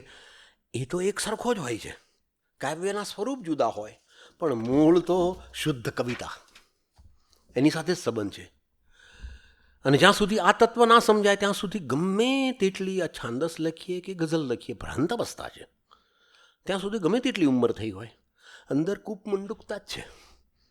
અને આ દ્રષ્ટિએ મને ઘણા જગ્યાએ એમ લાગ્યું કે આ જડતા છોડી દેવી જોઈએ. ગઝલમાં તાળીઓ પાડવાની વાત આવે છે, લાગે કે પ્રેમની છીછરી વાતો છે, કહેવામાં આવે છે, પણ આ બધા આવેશો કયા સ્વરૂપમાં નહીં હોય? કેટલી બધી અછાંદસ કવિતાઓ આપણને એમ લાગે કે માત્ર આવેશમાં લખાયેલી છે. અને આવેશ અને પ્રવેશ એ બે શબ્દો મને ઉપનિષદના બહુ સ્પર્શી ગયેલા શબ્દો છે. પાણીમાં અગ્નિનો આવેશ હોય છે. પાણી ગરમ કર્યું, લાકડા ઉકળતા મૂક્યા, એટલે પાણી ઉકળ્યું. પાણી ઉકળતું હોય, એની અંદર એક નાનકડું બાળક નહીં, આપણે હાથ નાખીએ ને તો દાજી જઈને ચામડી નીકળી જાય. પણ એ જ પાણી પાછું ઠરી જાય તો અંદર હાથ રાખીને મૂકીએ કંઈ ના થાય. આ અગ્નિનો આવેશ છે. અને પાણી પણ લાકડાની અંદર અગ્નિ પ્રગટાવ્યો, એ લાકડું અંગારો બન્યું, અંગારાનું રાખ બન્યું, આખા લાકડાનું રૂપાંતર થઈ ગયું. એ અગ્નિનો પ્રવેશ છે. અધ્યાત્મનો પ્રવેશ હોવો જોઈએ, આવેશ ના હોવો જોઈએ. તો મને ગઝલની પાસે જતાં જતાં આવું બધું કંઈક જળવા માંડ્યું. જેમ નદીને પણ મેં કહું, એક પછી એક આવેલી નદીને નદી કહે છે, આપણી અંદર પણ ઘણી બધી નદીઓ છે. એ જ રીતે ગઝલ, અછાંદસ, ગીત, એ સર્વની ભીતર પેલું કાવ્ય તત્વ છે. એ ખબર પડી પછી હું કાવ્ય સંગ્રહ વાંચતો થયો. પછી કોઈ પણ કાવ્યના સ્વરૂપને સમજતો થયો. અને એમ કરતાં કરતાં ખબર પડી કે હા, ક્યારેક કોઈક કૂવાનું જળ ફિક્કું પડી જાય છે. કહે છે કે આ જળ ફિક્કું છે. ક્યારેક લાગે છે કે આ કડવું થઈ ગયું છે, ક્યારેક કહે છે કે ખારું થઈ ગયું છે. બસ સર્જકતામાં આવું થાય છે.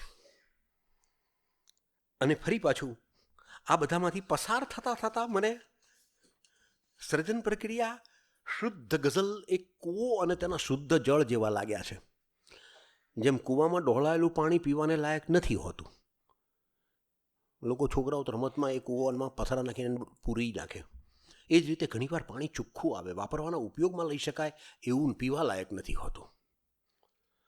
ગઝલનું એવું છે, જ્યાં સુધી પીવા લાયક પાણી ના મળે, જ્યાં સુધી એ પરમને અંદરથી તૃપ્ત કરનારી ગઝલ ના મળે, ત્યાં સુધી આ તરસ રહેવાની. શુદ્ધ ગઝલની પ્રતીતિ ના થાય ત્યાં સુધી આપણે ભીતર ઊંડે ને ઊંડે ઉતરતા જ રહેવું પડે. ઘણા બધા પત્રો મળે મને. ક્યારેક કોઈ કચ્છના નાનકડા ગામડેથી પણ કોઈક પત્ર લખે. હવે તો બધું આ ઈમેલ આવી ગયો છે. માર્ગદર્શન મળે, માગે, જાત જાતના પ્રશ્નો પૂછે. પણ ખરું કહું, ગઝલ લખતા પહેલાં કયા છંદમાં, કયા કાફિયામાં, કઈ રદીફ સાથે ગઝલ લખાવી તેની મને કોઈ જ ખબર નથી હોતી. આજે જે ગઝલ આવી એ કયા રદીફ સાથે લખીશ, કયા કાફિયા સાથે લખીશ, કયા છંદમાં લખીશ એની મને ખબર નથી હોતી. ગઝલ પોતે પેલું સ્ટેટ ઓફ માઇન્ડ, પેલું મનસ્થિતિ એ પોતે જ નક્કી કરી લે છે કે કાફિયા કયા લઈને આવવું છે, કઈ રદીફ લઈને આવવું છે, કઈ રીતે આવવું છે, અને પછી લખાય છે. એ પોતાનો છંદ પ્રાસ લઈને જ આવતા હોય છે. એટલે ગઝલ લખાઈ ગયા પછી મારી અંદરનો ભાવ વિવેક મને એક જાગૃત ગઝલકાર તરીકે કામ આવે છે. ગઝલ લખતો હોઉં છું ને સાહેબ, ત્યારે ગઝલની આંગળી પકડીને હું ચાલ્યો હોઉં છું કે તું જે બાજુ લઈ જાય. ગઝલ લખાઈ ગયા પછી સ્ટેજ ઉપર હોઉં ત્યારે ગઝલને મારી આંગળી પકડીને ચલાવું છું કે હા, હવે તું મારી જ રીતે રજૂ થા, મારી રીતે બોલ. પણ સર્જનની પળોમાં ગઝલ જ્યાં મને લઈ જાય છે, બીજો મિસરો કયો હશે, પછી અંતિમ મક્તા ક્યાં આવ્યો હશે, કંઈ ખબર નથી હોતી. મોટાભાગની જિંદગીભરની ગઝલો એક જ બેઠકે પૂરી થઈ છે. ક્યાંક કોઈકને પ્રયોગ લાગ્યો હોય તો એ લાગ્યો હશે. પણ આદિલ મંસૂરીએ ગઝલગુર્જરી.comમાં એમની ગઝલ ઘણા વર્ષો પહેલાં, જ્યારે આટલું બધું જાણીતું નહોતું, ત્યારે એમણે એમના ગઝલગુર્જરી.comમાં મારી ગઝલ પ્રગટ કરીને પછી ફોન કરીને કહ્યું કે આ ગઝલ લીધી છે. આ પ્રયોગની દૃષ્ટિએ બહુ સરસ છે. પણ સાચું કહું, મને પ્રયોગ છે ખબર જ નહોતી. પછી તો મને ખબર પડી કે આમાં મેં ભૂલો કરી છે. પછી મને લાગ્યું કે અરે, કાફિયા બંનેઓમાં કાફિયા જુદા છે. મૃગજળ ને આંગણ એ બે સમાન કાફિયા નથી. પણ પછી ખબર પડી ગો એમ આવી ગયું છે ને, એની ઈચ્છાથી આવ્યું છે, આપણે ક્યાં ડાપણ કરવું, તો એઝ ઇટ ઇઝ રહેવા દીધું. રજૂઆતની બાબતમાં મને બાલ મુરલીકૃષ્ણન ને પંડિત જસરાજજી બહુ ગમે. પંડિત જસરાજજી એમના શ્વાસમાં રાગ રમતો હોય છે.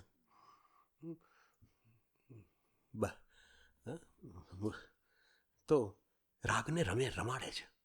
જ્યારે બાર મુરલીકૃષ્ણન ક્યારેય કોઈ પરફોર્મન્સ માટે રિયાઝ જ નથી કરતા, ક્યારેય નહીં. એમણે ઇન્ટરવ્યૂમાં આપેલું છે. અને બહુ મજાની વાત એ છે કે એમનું લલિતા સહસ્ત્ર સાંભળીએ ત્યારે ખબર પડી કે એક શબ્દનો એકનો અર્થ એમણે પ્રગટાવી આપ્યો છે. પ્રત્યેક રજૂઆત વખતે એમનો અર્થ નવો પ્રગટે છે. નાવીન્ય અને તાજગી જોવા મળે છે. ગઝલની અને મારી કથા બસ કંઈક આવી છે. મોટાભાગની ગઝલો જેમ લખાઈ એમ એક બેઠકમાં લખાઈ. ચિત્રકારની ભાષામાં કહું તો એક લસરકે પૂરી થઈ. લખી રહ્યો હોઉં પછી ક્યારેક એકાદ બે શેર મિસરા જોયા હોય, ક્યારેક અધૂરી ગઝલ પણ છોડી દીધી હોય. એમાંથી જ કોઈ તારું નથીની અંદરના 164 મિસરાઓ મતલાઓ આવી ગયા. કારણ કે એ પછી મતલાઓ આગળ આવશે જ નહીં એવું લાગતું હતું. નાના ઉપર કંઈ આગળ લખાય પણ નહીં એવું લાગ્યું હતું. ક્યારેક એ ગઝલ ફરી પાછી ઘણા બધા વર્ષો પછી આજ અહીંયા તો વળી કાલ કોઈ બીજા કામે. પહેલાં એવું લાગતું હતું કે મારી બાએ મને એવું કહેલું હતું કે તારે કમસે કમ શ્રાદ્ધના દિવસોમાં ઘેર આવવું. ખૂબ સારું. એટલે હું અમદાવાદમાં કે ગુજરાતમાં ક્યાંય હોઉં ત્યાંથી અમદાવાદ આવી જાઉં બાપા શ્રાદ્ધના દિવસોમાં બધા ભેગા બેસીને શ્રાદ્ધ કરીએ. પછી અમદાવાદમાંથી બહાર નીકળવાનું થયું. ક્યાંક ભારતમાં હોઉં તો એ પ્રયત્ન તો કરું પણ ના પહોંચાય. એ પછી વધારે દૂર જવાનું થયું. ક્યાંથી ક્યાં ગયો એ ખબર ના હોય. તો ઘણા વર્ષો પહેલાં ગુજરાત વિદ્યાપીઠની અંદર બેસીને એક આવેલો હતો. એ મને ખબર નહોતી કે આ મતલા કઈ રીતે આગળ વધશે. આજ અહીંયા તો વળી કાલ કોઈ બીજા ગામે સતત ભટકતો રહું છું અધૂરા સરનામે. આ નઝમ થતી એ ખબર નહોતી. છેલ્લે લખાઈ ત્યારે આજે નથી લાવ્યું પણ છેલ્લે લખ્યું કે આજે તો હવે એ ખબર નથી કે આજે તો એ ખબર ના રહી કે આજે શ્રાદ્ધનો દિવસ છે એમ કરીને પછી વાત આગળ ચાલે છે. પણ ત્યારે ખબર પડી કે ઓ હવે એ ખ્યાલ નથી રહ્યો કે હું ક્યાં છું. એટલો બેદરકાર નહીં પણ એક મારી ગઝલની ધૂનમાં જીવ્યો. જેમ કહ્યું કે 150 ફૂટે ત્રીજી મળે, 300 ફૂટે પછી ખૂબ ઊંડે પાણી આવે. હવે તો મશીનો આવી ગયા છે પણ તોય તે આ બધું ઊંડાણ તો છે જ. પણ ખૂબ ઊંડે ગયા પછી ભીતર અખૂટ કાવ્ય મહાસાગર દેખાય છે. પ્રેરણાનો અખૂટ ખજાનો જડી આવે છે. ત્યાં સુધી પહોંચવાનું હોય છે. કવિતાની પંક્તિમાં. ગઝલના મિસરામાં જે લય છે ને, એ છંદની પ્રવાહિતા જે છે, એવા છંદો, એવી પ્રવાહિતા હૃદયના ધબકારામાં પણ અનુભવાય છે. આપણી ભીતર પણ અનુભવાય, બહાર પણ અનુભવાય. આ પંખામાં ઝરણાની અંદર પણ એ જ લય છે. ઝરણામાં સાથે બેસીને સાંભળ્યા કરીએ. બહારની સૃષ્ટિમાં, આંગણામાં ઉગેલા ફૂલમાં, પેલી ચકલી ગાતી હોય એમાં, દૂર ટમટમતા તારાઓમાં. તો એક વૈજ્ઞાનિકે મને કહ્યું કે આ તારાઓ ખરતા જ નથી.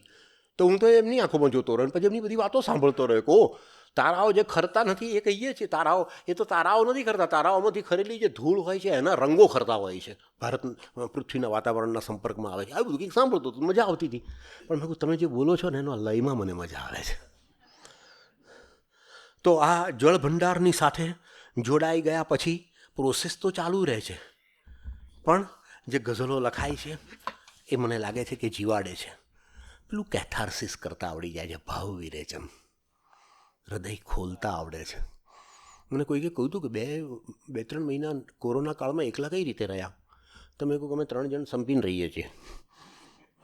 હું, મન અને શરીર ત્રણેય જણ સંપી ગયા છીએ કે આપણે એકબીજાની જોડે માથાકૂટ નહીં કરવાની. નવરો પડું તો પછી બગીચામાં બેસીને ચકલીઓ આવતી હોય, ફૂલો પંખીઓને જોઈ લો, ફરી પાછો આવી જાઉં. કૂવામાં હોય તો હવાડામાં આવે. સ્કૂલમાં આવું કહેતા હતા. હું કોઈ ઠોઠ જ વિદ્યાર્થી, ગણિત કોઈ દિવસ આવડી જ નહીં. કોઈક મને પૂછતું ને એ વખતના ગાળામાં તો શાક લેવા કંઈક ગયો ને સાહેબ શરદભાઈ, તો મને પેલા એ પૂછવું મેં કેટલું થયું, એટલે મને કે, તો હું એને પૂછ્યું કેટલા થયા, પેલું કે સાહેબ આટલા આનું તું જ કે કેટલા થયા. હું એકચ્યુઅલી મને આવડતું નહોતું એટલા માટે હું પૂછતો હોઉં કે હું આને ગણીશ ને તો મુશ્કેલી થશે.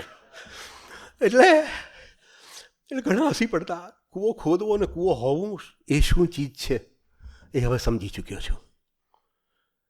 જળની શોધ કરતાં કરતાં હું પાણી કળો થઈ ગયો છું. એ મને ખ્યાલ જ ના રહ્યો. એટલે જ્યારે મેં આપણે ત્યાં પેલું સંપાદક તરીકે 10-12 વર્ષ કામ કર્યું ગઝલ વિશ્વના, ત્યારે મને ખબર પડી કે એ પરમ ચૈતન્યએ કૃપા કરી છે કે હું પાણી કળો છું.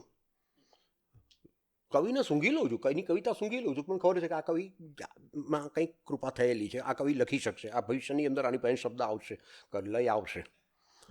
પાણી કળાની વાત નીકળી છે ત્યારે કહી દઉં કે હું ક્યારે પાણી કળો થઈ ગયો મને ખબર નહોતી, પણ મને મારી તરસે જ આ દિશામાં પ્રેર્યો હશે. કોઈ અભ્યાસક્રમ કે પુસ્તક નથી હોતું પાણી કળા માટે. ઝાડની એક લીલી ડાળખી કે નાળિયેર કે કશું કેવું લઈ પાણી કળો જમીનને અડાડતો ચાલી નીકળે. લાકડીમાં રહેલું જળ તત્વ ધરતીના પેટાળમાં વહેતા જળના સ્પંદનોને ઝીલે અને પેલા પાણી કળાને ભીતર આ બધું દેખાય.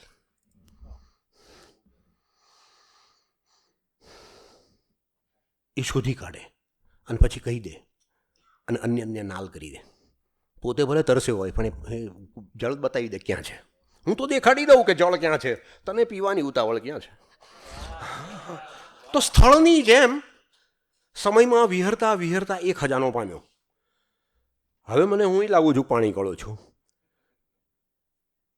અહીં મારી આ સર્જન પ્રક્રિયાની વાત હું અટકાવું છું.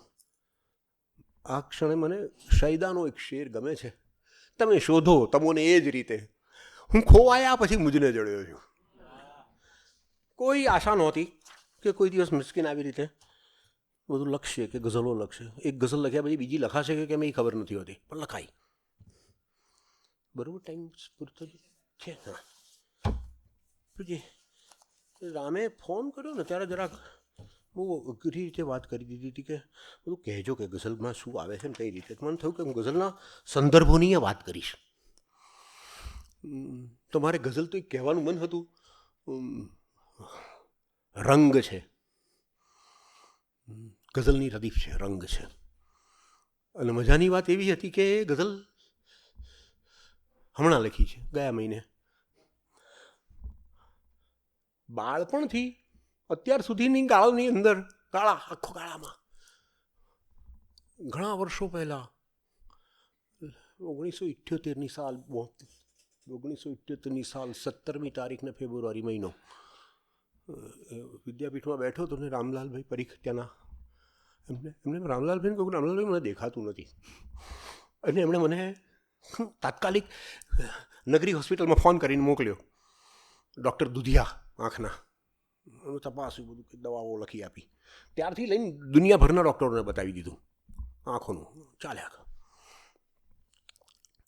અને એ દિવસોની અંદર એવું ખબર પડી કે થોડાક દિવસો માટે, દર વર્ષે થોડાક દિવસો માટે આંખો જ્યોતિ બંધ થઈ જાય છે, જોવાના રંગો ચાલ્યા જાય છે, ફરી પાછા રંગો દેખાય છે. એમ કરતાં કરતાં અહીં સુધી પહોંચ્યો. હવે ખબર પડી કે આંખે ગયું, ઘણા વર્ષો સુધી સાથ આપ્યો, હવે સાથ નહીં આપી શકાય. પછી ખબર પડી કે આ સેકન્ડરી ગ્લુકોમા છે, પછી ખબર પડી પુશનર સિન્ડ્રોમ છે, બધા ઘણા બધા. પછી તો બધા ઊંડા ઉતરાવ્યું. પણ એ ગાળાની અંદર મને ખબર પડી કે આંખો હતી ત્યારે રંગો જોયા, આંખો ખોઈ પછી રંગોનું મૂલ્ય સમજાયું. તો એ ગઝલ વિશે વાત કરવાનું મન થયું. પછી ખબર પડી કે રંગ ક્યાં ક્યાં છે.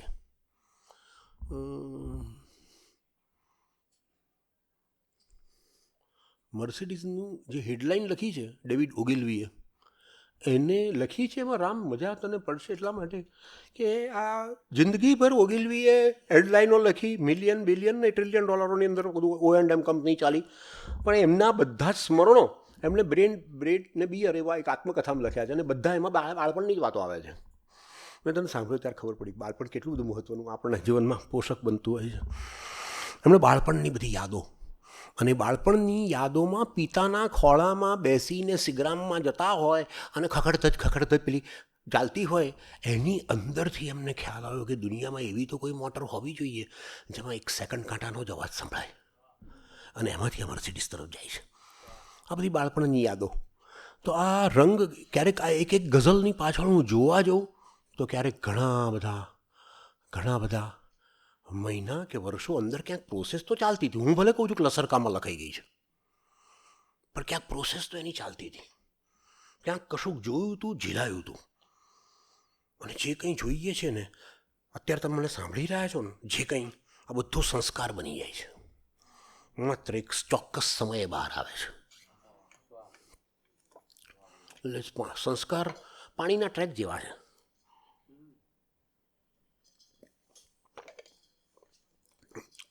સાહેબ નાવા બેસીએ ને ત્યારે પાણી ઉપર નાખીએ ને શરીર ઉપર, એટલે પાણી આમ ઝરણા થઈને વહી જતું હોય ખાળ તરફ. એ બાથરૂમ ધોવાનું નહીં, સાંજે સુકાઈ ગયા પછી જોઈશું ને તો ટ્રેક દેખાશે બધા. એનો ઓઘરા પણ કે બેનો કે બધા ઓઘરા પડ્યા છે, પણ એ તમે જોતા હો તો એવા જ હોય. એની ઉપર બીજે દિવસે પાણી નાખો ને તો ફરી પાછું એ જ રોડ ઉપર, એ જ રસ્તા ઉપર પાણી જાય. માત્ર વાતાવરણ મળવું જોઈએ પાણીનું. આપણી અંદર પાછલા જન્મની પેલી આ ફ્લોપીમાં કેટલું બધું પડેલું છે, એટલે એને ફરી પાછું વારસોનું વાતાવરણ મળી જાય એટલે ફરી પાછા એ સંસ્કાર જાગૃત થઈ જાય છે. તો ગઝલ છે આમ સઘળું પાર પડતું, આમ સઘળું પાર પડતું, આમ અટવાતું બધું, આમ સઘળું પાર પડતું, આમ અટવાતું બધું, ને આમ સઘળું અટપટું, ને આમ સમજાતું બધું. આમ તો એવું હતું ને આમ તો એવું થયું, અંત કે આદિ વિનાનું આમ ચર્ચાતું બધું. આમથી બસ નીકળ્યો તો આમ બસ આવી ચડ્યો. હા, હવે એને પણ બસ આમ કહેવાતું બધું, ને આમ નહીં પણ આમ, નાના આમ, નારે આમ છે. 12 ગૌ પહેલા જ બોલી સાથ બદલાતું બધું. આમ તે હોતું હશે ને આમ કંઈ ચાલે નહીં. 12 ગૌ પહેલા વંશ ચોરાનો ટક્યો, તે આમ ચર્ચાતું બધું, આમ સઘળું પાર પડતું, આમ અટવાતું બધું, આમ સઘળું અટપટું, ને આમ સમજાતું બધું. ક્યારેક આ એક ગઝલ અંગત રીતે ખૂબ ગમી, પણ એની થોડીક વાત ઉમેરીને કરું તો ક્યારેક આપણને આપણું લખેલું હોય ને ગમે નહીં ને એમ લાગ્યા કરે કે ઠીક છે, મેં મારા મનને મનાવવા લખી નાખ્યું, મારું મન ખાલી કરવા લખી નાખ્યું. આ ગઝલ એવી રીતે લખાઈ હતી. મુંબઈ ગયો તો મુંબઈ એક મિત્રએ એની હોસ્પિટલ બતાવવા લઈ ગયો કે હું આ હોસ્પિટલમાં આ હોદ્દા ઉપર છું. પછી એક વોર્ડ જોવાના હતા, અને મારા મનમાં તો એક નિરાશા હતી કે હોસ્પિટલમાં શું જોવાનું. પણ એને મોટી હોસ્પિટલનો એનો હોય એટલે દરેક જગ્યાએ બતાવે, એમ જોવા ગયા. એ ICCU હોય, ઓર્થોપેડિકનો હોય, આંખનો હોય, હાર્ટનો હોય, બધું જાતના બધામાંથી પસાર થતા હતા. પણ આખું હોસ્પિટલ જોયા પછી હું બહુ ભીનો થઈ ગયો હતો. હોસ્પિટલની બહાર આવ્યો તો એક બહેન ઊભા હતા. તો મેં થયું કે હું તમને મદદરૂપ થઉં, રસ્તો ક્રોસ કરવો હોય તો. એમણે કહ્યું ના ભાઈ, બધાના ભાગ્યમાં જે મફત હવા છે ને એ મારા ભાગ્યમાં નથી. મારું ઓક્સિજન સિલિન્ડર આવે એની રાહ જોઉં છું. એ દિવસે રાત્રે ખરેખર મુંબઈમાં મેં ભગવાનનો આભાર માન્યો કે હવે કોઈ એવા દુઃખ વખતે તારી પાસે એ ફરિયાદ નહીં કરું કે મેં કોઈનું બગાડ્યું નથી ને મને કેમ જીવનમાં આવું દુઃખ આવે છે. ક્યારેય હવે એવું નહીં કહું કે મારા જીવનમાં દુઃખો છે ના, હું તારો સતત આભાર માનીશ. આ મારા વળાંક બન્યું આ ગઝલ. પણ લખાયા પછી હરિકૃષ્ણ પાઠકે વાત કરી કે અખંડાનંદ માટે કંઈક મોકલાવો, દીપોશ્રીઅંક માટે, એટલે એ ગઝલ ત્યાં મોકલી. એ પછીના અઠવાડિયામાં આપણે ઝવેરચંદ મેઘાણીના દીકરા મહેન્દ્રભાઈએ પત્ર લખ્યો કે આ ગઝલને અડધી સદીની વાચન યાત્રામાં લીધી છે. પછી એ ગઝલ 11થના ટેક્સ્ટ બુકમાં આવી. આ બધું 6 જ મહિનામાં. અને પછી એક દિવસ એક ઘરડાઘરમાં જવાનું થયું અને ત્યાં પ્રાર્થના રૂપે આ ગઝલ સાંભળી. હૃદયને બહુ સ્પર્શી ગઈ એ ગઝલ. કંઈકને દુર્લભ છે શ્વાસો જે મફત વહેતી હવા, શ્વાસ તારાથી સહજ લેવાય છે આભાર માન. કંઈકને દુર્લભ છે શ્વાસો જે મફત વહેતી હવા, શ્વાસ તારાથી સહજ લેવાય છે આભાર માન. કંઈકની મૃત્યુથી બદતર છે પરિસ્થિતિ અહીં, ટૂંકમાં બહેતર જીવન જીવાય છે આભાર માન. કંઈકને દ્રષ્ટિ નથી ને કંઈક જોતા ધૂંધળું, કંઈકને દ્રષ્ટિ નથી ને કંઈક જોતા ધૂંધળું, આ આંખથી ચોખ્ખું તને દેખાય છે આભાર માન. કંઈક ઉબાઈ ગયા છે, કંઈક પાગલ થઈ ગયા, જીવવાનું મન પળે પણ થાય છે આભાર માન. ને એક સરખું જો હશે કંઈ પણ તો કંટાળી જઈશ, વધતું ઓછું આ હૃદય હરખાય છે આભાર માન. ને જીભના લોચા નથી વળતા ને દદડે આંસુઓ, હોઠ આ ફફડે છે તો બોલાય છે આભાર માન. ને વહેણ સુકાયા નથી ને અવસરે શોભે હજી, આંસુઓ પણ 5માં પૂછાય છે આભાર માન. ને કાલમાં, એ ગઈકાલ હોય કે આવતીકાલ, કાલમાં સૌ જીવનારા હોય છે પરવશ ફકત, આજ આ આભારવશ થઈ જાય છે આભાર માન. કંઈકને દુર્લભ છે શ્વાસો જે મફત વહેતી હવા, શ્વાસ તારાથી સહજ લેવાય છે આભાર માન.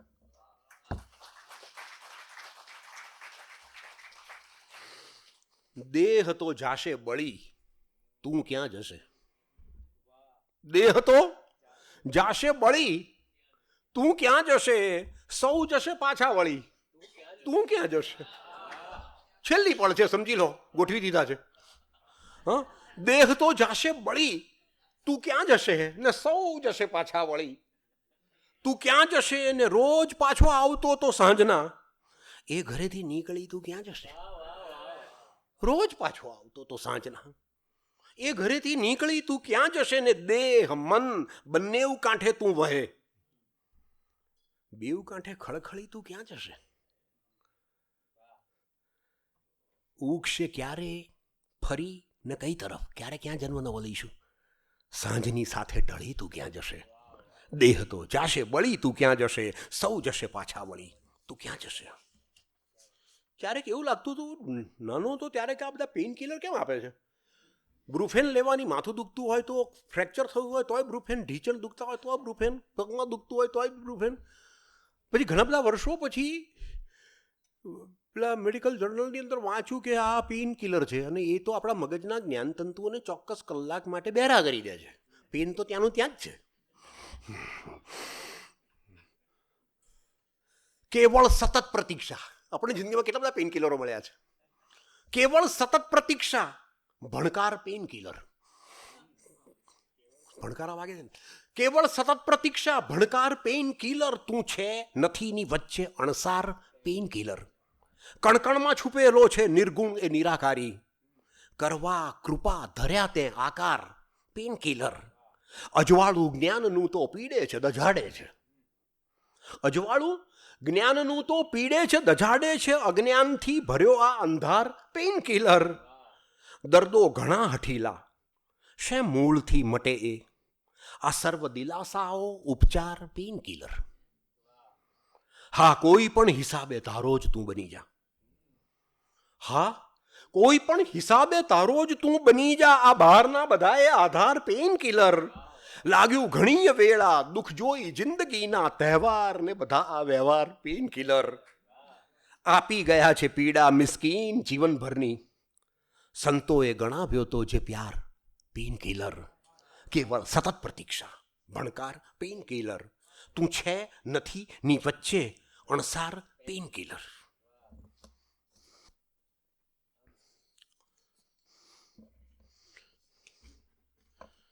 બે કિનારા. ભોગવે, મુસલસલ ગઝલ છે. ભોગવે એક જ સજા બંને કિનારા. ભોગવે એક જ સજા બંને કિનારા. દૂર ને પાસે સદા બંને કિનારા. કંઈક વહેવાનું થયું વચ્ચે શરૂ ને એ જ પળથી થઈ ગયા બંને કિનારા. પ્રેમમાં પાગલ છતાં ના ખ્યાલ આવે લાગતા ડાયા ઘણા બંને કિનારા. ને કેટલું ડૂબી જશે જો એક થાશે. ખૂબ સમજીને જુદા બંને કિનારા. બેવનું હોવું અલગ એક જ બીમારી. એકબીજાની દવા બંને કિનારા. ના પડે છૂટા કદી ના થાય ભેગા. છેકથી છેક જ સુના બંને કિનારા. થઈ ગયા મોટા પડીને આખડીને. હા, કદી ઝરણા હતા બંને કિનારા. એ હતા એક જ નદી વહેતી હતી એક જ. એ હતા એક જ નદી વહેતી હતી એક જ. ને અલગ સૌએ ગણ્યા બંને કિનારા. ને લોક ફરવા આવતા સાંજે સવારે ને બધું જોતા રહ્યા બંને કિનારા. છે અધૂરા કેટલા એ બે જ જાણે. લોક પૂરા માણતા બંને કિનારા. ને શહેર છે એક જ વસેલું બેઉ બાજુ. આમ એક જ લાગતા બંને કિનારા. લાગણીની લાશ તરતી હતી સવારે. લાગણીની લાશ તરતી હતી સવારે. આજ ઝડપાયા સૂતા બંને કિનારા. કાચો છું તો સમજણ આપ. કાચો છું તો સમજણ આપ. કાં તો પાછું બચપણ આપ. આ તો ફક્ત જમીનો છે, નાનકડું પણ આંગણ આપ. મનની સાથે મતલબ છે, મણ ક્યાં માગું છું કોણ આપ. કોઈ પોતામાં ઉતર્યો ઊંડે, કોઈ આ દેહ બહાર થઈ ચાલ્યો. કોઈ પોતામાં ઉતર્યો ઊંડે, કોઈ આ દેહ બહાર થઈ ચાલ્યો. કોઈ બિંદુ બની ગયો ભીતર, કોઈ અઢળક અપાર થઈ ચાલ્યો. કોઈમાં શબ્દ બ્રહ્મ થઈ ખુલ્યો, કોઈ શબ્દોની પાર થઈ ચાલ્યો.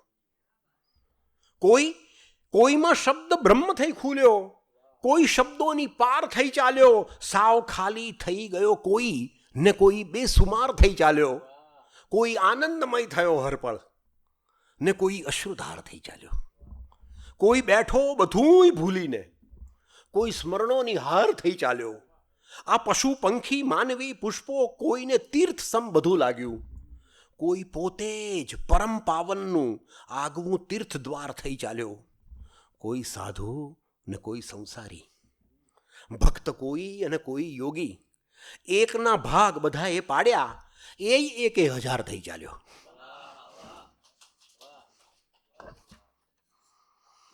એકે ન ભાવ સાચો જુઠ્ઠી જબાન જેવું. એકે ન ભાવ સાચો જુઠ્ઠી જબાન જેવું. લાગે છે કેમ તારું મંદિર દુકાન જેવું. એકે ન ભાવ સાચો જુઠ્ઠી જબાન જેવું. લાગે છે કેમ તારું મંદિર દુકાન જેવું. એક જ પરિસ્થિતિ છે અંદર બહાર મિત્રો.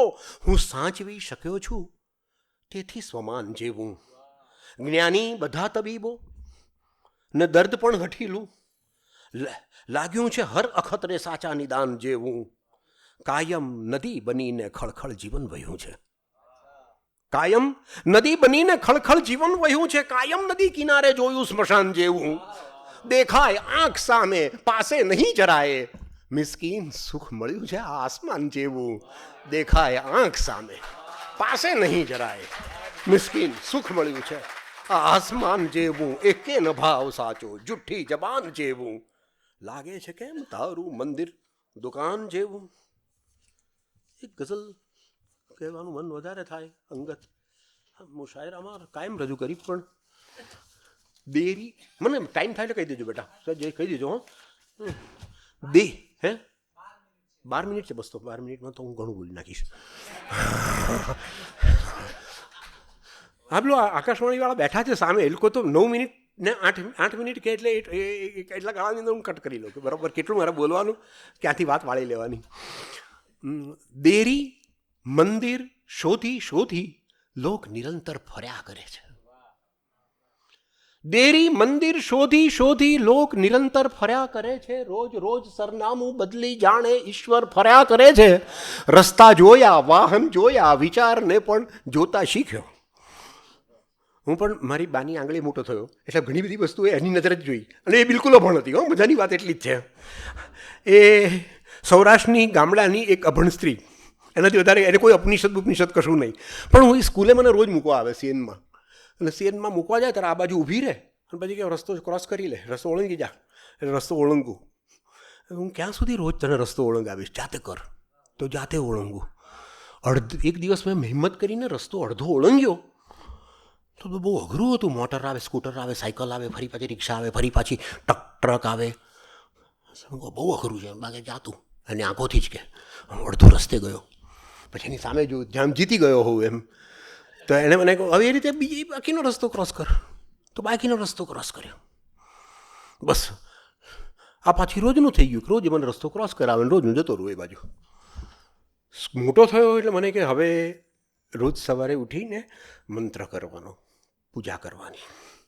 પણ સાહેબ પૂજા કરવી બહુ અઘરી વસ્તુ છે. પેલી અંદર કુકર પ્રેશરના અવાજો આવી જાય, શાકવાળીના અવાજો આવે, કોકના ઝાંપાના અવાજો, ફોનના અવાજો, અને કોઈ ના આવે ને તો ભૂતકાળના પ્રસંગો આવી જાય અંદર અને મારામારી કરતા હોય. એટલે શું કરવું? એટલે મેં કહું બા પૂજા નહીં થાય મારાથી. તો મને કે પેલો રસ્તો કઈ રીતે ઓળંગતો હતો? હવે આ જુઓ, એને કોઈ ઓશોનો નથી વાંચ્યા એટલે થોટલેસ માઇન્ડની ખબર નથી, હું ઉપનિષદ નથી વાંચ્યા એટલે વિચાર શૂન્યતાની ખબર નથી. હા, એના ઉચ્ચારો સાંભળીએ તો બિલકુલ તમને મજા આવે કે આ કાઠિયાવાડની એક અભણ વ્યક્તિ કઈ રીતે બોલે છે. પણ એમાં કોઈ આ બધું વિચારો હોય ને તે એક વિચારને બીજા વિચારની વચ્ચે જગ્યા હોય કે છે, લગ છે કે છે. જો તું તારા બધા વિચારો લગ કે છે, તને લાગશે કે કોઈ વિચારમાં ઠેકાણા જ નથી કે છે. તમે કહું સાલું આ વાત તો સાચી છે. આપ સૌ પણ કોઈક પ્રયત્ન કરજો આજે ઘેરજીને. કોઈ વિચારની સાથે ઠેકાણા જ નથી. અહીંયા બેઠા હોય ને તરત બીજી જ મિનિટે પેલું કર્મ કાફે યાદ આવે, પછી માણેક ચોક ને પછી સીધા ભાવનગર બેઠા હોઈએ, ક્યાંના ક્યાંય હોઈએ. તો મેં કહ્યું તો મને કે બસ. તો એ ટેવ પાડતા પાડતા ઘણી અઘરી હતી, પણ એ ટેવ પાડવી ગમી. હજુ ચાલે છે ટેવ એ. પણ રસ્તા જોયા, વાહન જોયા, વિચારને પણ જોતા શીખ્યો. કોઈ નથી જંપીને બેઠું, માણસ માતર ફર્યા કરે છે. ને પવન આવતા કરે ઉડાઉડ પ્લાસ્ટિકની હલકી કોથળીઓ જોયા છે મેં. સુખના છાંટે ઘણાય અદ્ધર ફર્યા કરે છે. પવન આવતા કરે ઉડાઉડ પ્લાસ્ટિકની હલકી કોથળીઓ જોયા છે મેં. સુખના છાંટે ઘણાય અદ્ધર ફર્યા કરે છે. ગળી જાય છે બધાય સુખ દુઃખ, ગળી જાય છે બધું ભલભલું. મનનું નામ ધરીને ભીતર ભૂખ્યો અજગર ફર્યા કરે છે. ને દર્શન છોડી પ્રદક્ષિણામાં રસ કેવો મિસ્કીન પડ્યો છે. દર્શન છોડી પ્રદક્ષિણામાં રસ કેવો મિસ્કીન પડ્યો છે. ભીતર પ્રવેશવાને બદલે ચક્કર ફર્યા કરે છે. દર્શન છોડી પ્રદક્ષિણામાં રસ કેવો મિસ્કીન પડ્યો છે. ભીતર પ્રવેશવાને બદલે ચક્કર ફર્યા કરે છે. દેરી મંદિર શોધી શોધી લોક નિરંતર ફર્યા કરે છે. રોજ રોજ સરનામું બદલી જાણે ઈશ્વર ફર્યા કરે છે. એક પણ આ એ ગાળાના દિવસોની જ્યારે ગઝલ ખબર નહોતી ને એ પછીના વર્ષોમાં થોડી ગઝલો આવી લખાઈ. એક પણ ઈચ્છા નથી, ના એક પણ આશા હવે. એક પણ ઈચ્છા નથી, ના એક પણ આશા હવે. મારી નિષ્ફળતા બની ગઈ સંતની ભાષા હવે. એક પણ ઈચ્છા નથી, ના એક પણ આશા હવે. મારી નિષ્ફળતા બની ગઈ સંતની ભાષા હવે. ને જોઈ લીધું ને કે ચારે કોર એક જ આબ છે. ખાસ ક્યાં મોડું થયું છે, ચાલ મન પાછા હવે. આ દશા છે કે દિશા બસ એ જ સમજાતું નથી. કાલ સંગાથે હતા, દેખાય છે સામા હવે. ને જોતામાં તો એકલતા મોટી થઈ ગઈ. કંઈક જન્મો ના થયા છે આવતા માગા હવે. જોત જોતામાં તો એકલતાય મોટી થઈ ગઈ. કંઈક જન્મો ના થયા છે, આવતા માગા હવે એક પણ ઈચ્છા નથી, ના એક પણ આશા હવે મારી નિષ્ફળતા બની ગઈ. સંતની ભાષા હવે ખાંસે છે વૃદ્ધ ફાધર, એ ઓરડો જુદો છે. ખાંસે છે વૃદ્ધ ફાધર, એ ઓરડો જુદો છે. બેસે છે ઘરના મેમ્બર, એ ઓરડો જુદો છે. એક એક શ્વાસ જાણે ચાલી રહ્યા પરાણે, ઘરમાં છતાંય બેઘર, એ ઓરડો જુદો છે.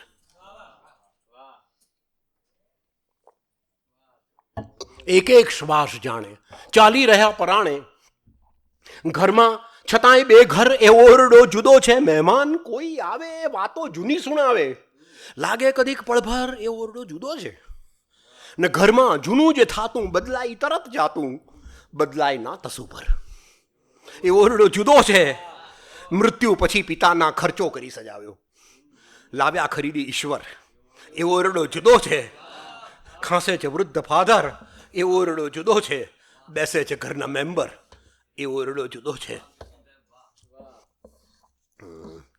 ક્યાં ગયા ચકચકતા બેડા, પાણીયારા ક્યાં ગયા? ક્યાં ગયા ચકચકતા બેડા, પાણીયારા ક્યાં ગયા? ફ્રીઝ વાસીઓ તરસના એ સહારા ક્યાં ગયા? ગામ આખું ગર્વ કરતું તું દિવસમાં 100 વખત, ગામના વડલા સમયે ભાઈચારા ક્યાં ગયા? વીજળી નહોતી, ઘરે ઘર માણસાઈના દીવા. વીજળી નહોતી, ઘરે ઘર માણસાઈના દીવા, અને કોડિયા બળતા હતા જે એક ધારા ક્યાં ગયા? કોણ સાચું? બેઉ પક્ષે મન હવે મૂંઝાય છે. માગનારા ક્યાં ગયા? એ આપનારા ક્યાં ગયા? ને છે હવે મિસ્કીન ટ્રેક્ટર ખૂબ સારું છે, એ લોકો ટ્રેક્ટર નહીં કે ટ્રેક્ટર કહેશે, છે હવે મિસ્કીન ટ્રેક્ટર ખૂબ સારું છે, મગર થાય છે એ વૃદ્ધ ગાડા વાળનારા ક્યાં ગયા?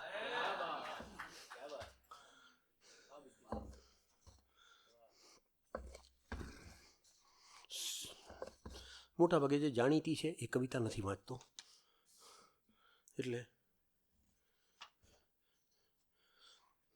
2 ગઝલ રજૂ કરી વાત પૂરી કરું. વર્ષો પછીથી વાત કરી, એ આમ તેમ. વર્ષો પછીથી વાત કરી, એ આમ તેમ. એક એક પળ અમૂલી સરી, એ આમ તેમ. ને સઘળું તો યાદ હું કરાવી શક્યો નહીં, એણે સ્મૃતિ તાજી કરી, એ આમ તેમ. એટલે તું જ કહે કઈ રીતે ગોઠે આ જીવવું, આંખોમાં એક સાંજ ફરી, એ આમ તેમ. સંગાથ સરસ જોઈ યાદ મોકલી હતી, શું થઈ ગયું કે પાછી ફરી, એ આમ તેમ. ને મિસ્કીન એ પછી તો બહુ લાગ્યો એકલો, એક સાંજ હતી આશા ભરી, એ આમ તેમ. અરે યાર,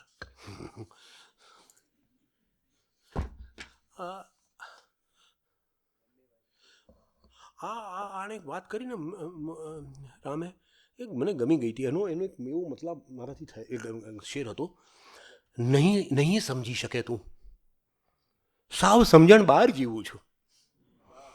નહીં સમજી શકે તું, સાવ સમજણ બહાર જીવું છું. શરીરથી મનથી સરકી જઈને બારોબાર જીવું છું. નહીં સમજી શકે તું, સાવ સમજણ બહાર જીવું છું. શરીરથી મનથી સરકી જઈને બારોબાર જીવું છું. વિચારો ક્યાંય લઈ જતા નથી, સમજી ચૂક્યો છું હું. વિચારો ક્યાંય લઈ જતા નથી, જાણી ચૂક્યો છું હું. વિચારો ક્યાંક છોડી દઈને અપરંપાર જીવું છું. ન જાણે શું આ ખૂટ્યું, જગત આખું ઘર લાગે. હવે જ્યાં હોઉં છું ત્યાંનો બની ધબકાર જીવું છું. અને ઊંચકવા ક્યાં લગી ઉપકાર ને અપકારના બોજા. હતા હવા જેવો જ હળવો સાવ હું નિર્ભાર જીવું છું. ને હતું જે ડૂબવાનું એ બધું ડૂબી ગયું મિસ્કીન. હવે તો હું જ મારો થઈને તારણહાર જીવું છું.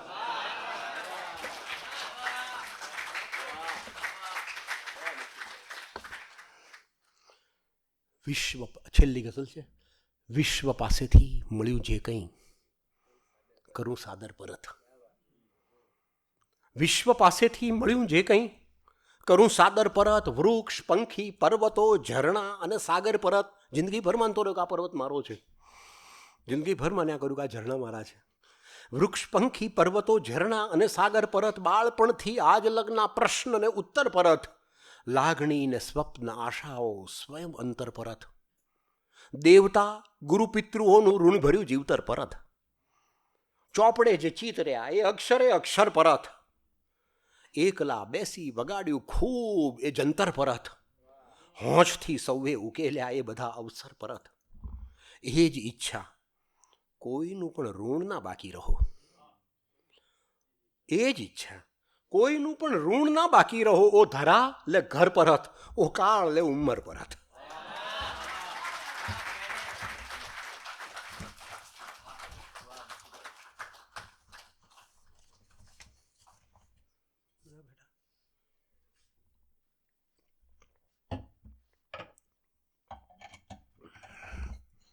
દીકરા 2 મિનિટ લાગશે. હા થેન્ક યુ. હવે નહીં કરાય. તો આ હતા ગુજરાતી ભાષાના આપણા પોતાના માનીતા શ્રી રાજેશ વ્યાસ મિસ્કિન.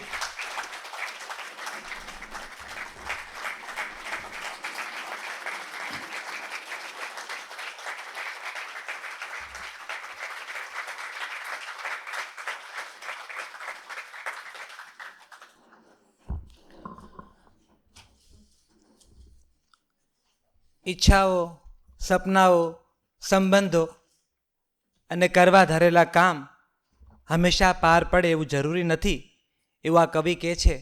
અને આ બધી વસ્તુ લાશ બની દરિયાની ઉપર ક્યારેક તરે એવું જરૂરી નથી એવું કહેતો આ કવિ આજે પોતાની કાવ્ય સર્જન પ્રક્રિયા વિશે એ કાવ્ય સર્જન પ્રક્રિયાના પાનાઓ આપણી સામે એને રજૂ કર્યા. નવજીવન ટ્રસ્ટ વતી હું કવિ શ્રી રાજેશ વ્યાસ મિસ્કિન અને રાણા બાવળિયાનો ખાસ આભાર માનું છું કે આપ પધાર્યા અને અમારી કાવ્ય ગોષ્ઠી પરંપરાને રળિયામણી કરી. અમે આપના ખૂબ ખૂબ આભારી છીએ.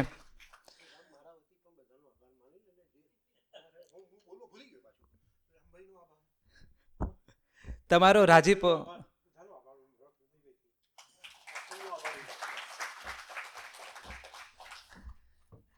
ગુજરાતી સાહિત્યને નિયમિત રીતે આપણે આ રીતે ઉજવતા રહીએ છીએ.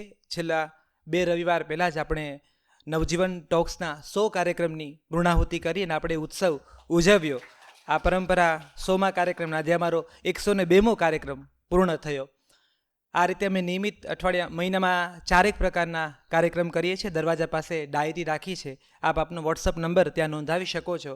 તો વીતેલા કાર્યક્રમની યુટ્યુબ લિંક મળશે અને આવનારા કાર્યક્રમની આપને વિગતો મળશે. આવનારા કેટલાક કાર્યક્રમની વાત તમારી સાથે કરી લઉં. સૌથી પહેલાં 2 જાન્યુઆરીથી 5 જાન્યુઆરી નેશનલ ફોટોગ્રાફી ફેસ્ટિવલની આ બીજી સિઝન નવજીવન ટ્રસ્ટ આયોજન કરી રહ્યું છે. અહીંયા સત્ય આર્ટ ગેલેરીમાં અને આ આખો વિસ્તાર તમને જે અમારા હૃદયકુંજની સામે જોવા મળશે.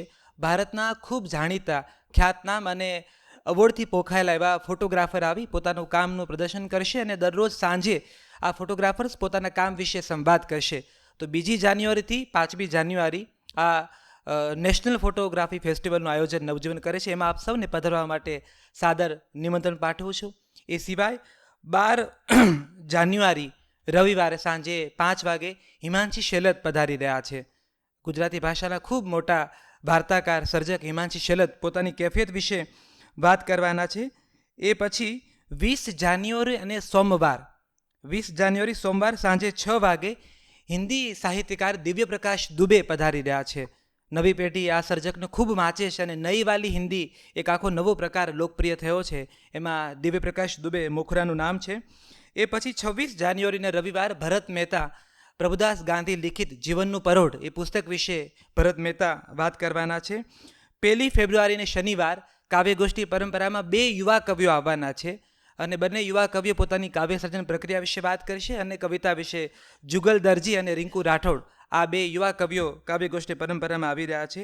એ પછી 8 ફેબ્રુઆરીએ પંક્તિ દેસાઈ આવી રહ્યા છે. રેમઠથી લઈને ગુજરાતી શિષ્ટ સામયિકો પ્રેમનું અદ્ભુત કામ છે, એ કામ વિશે વાત થવાની છે. અને 23 ફેબ્રુઆરી રવિવારે કબીર વિશે વાત કરવા માટે સુભાષ ભટ્ટ ભાવનગરથી પધારી રહ્યા છે. એ કબીર વિશે વાત કરવાના છે. તો આવનારા કાર્યક્રમોની વિગતો આપ સુધી પહોંચાડી હું નવજીવન ટ્રસ્ટના ચેરમેન વિવેક દેસાઈ, અમારા પરામર્શક કપિલ રાવલ, શિલ્પા દેસાઈ અને નવજીવન ટોક્સની સમગ્ર ટીમ વતી આપ સૌનો આભાર માનું છું કે આપ નિયમિત પધારો છો અને આ પરંપરામાં ઘી પૂરો છો. શુભરાત્રિ.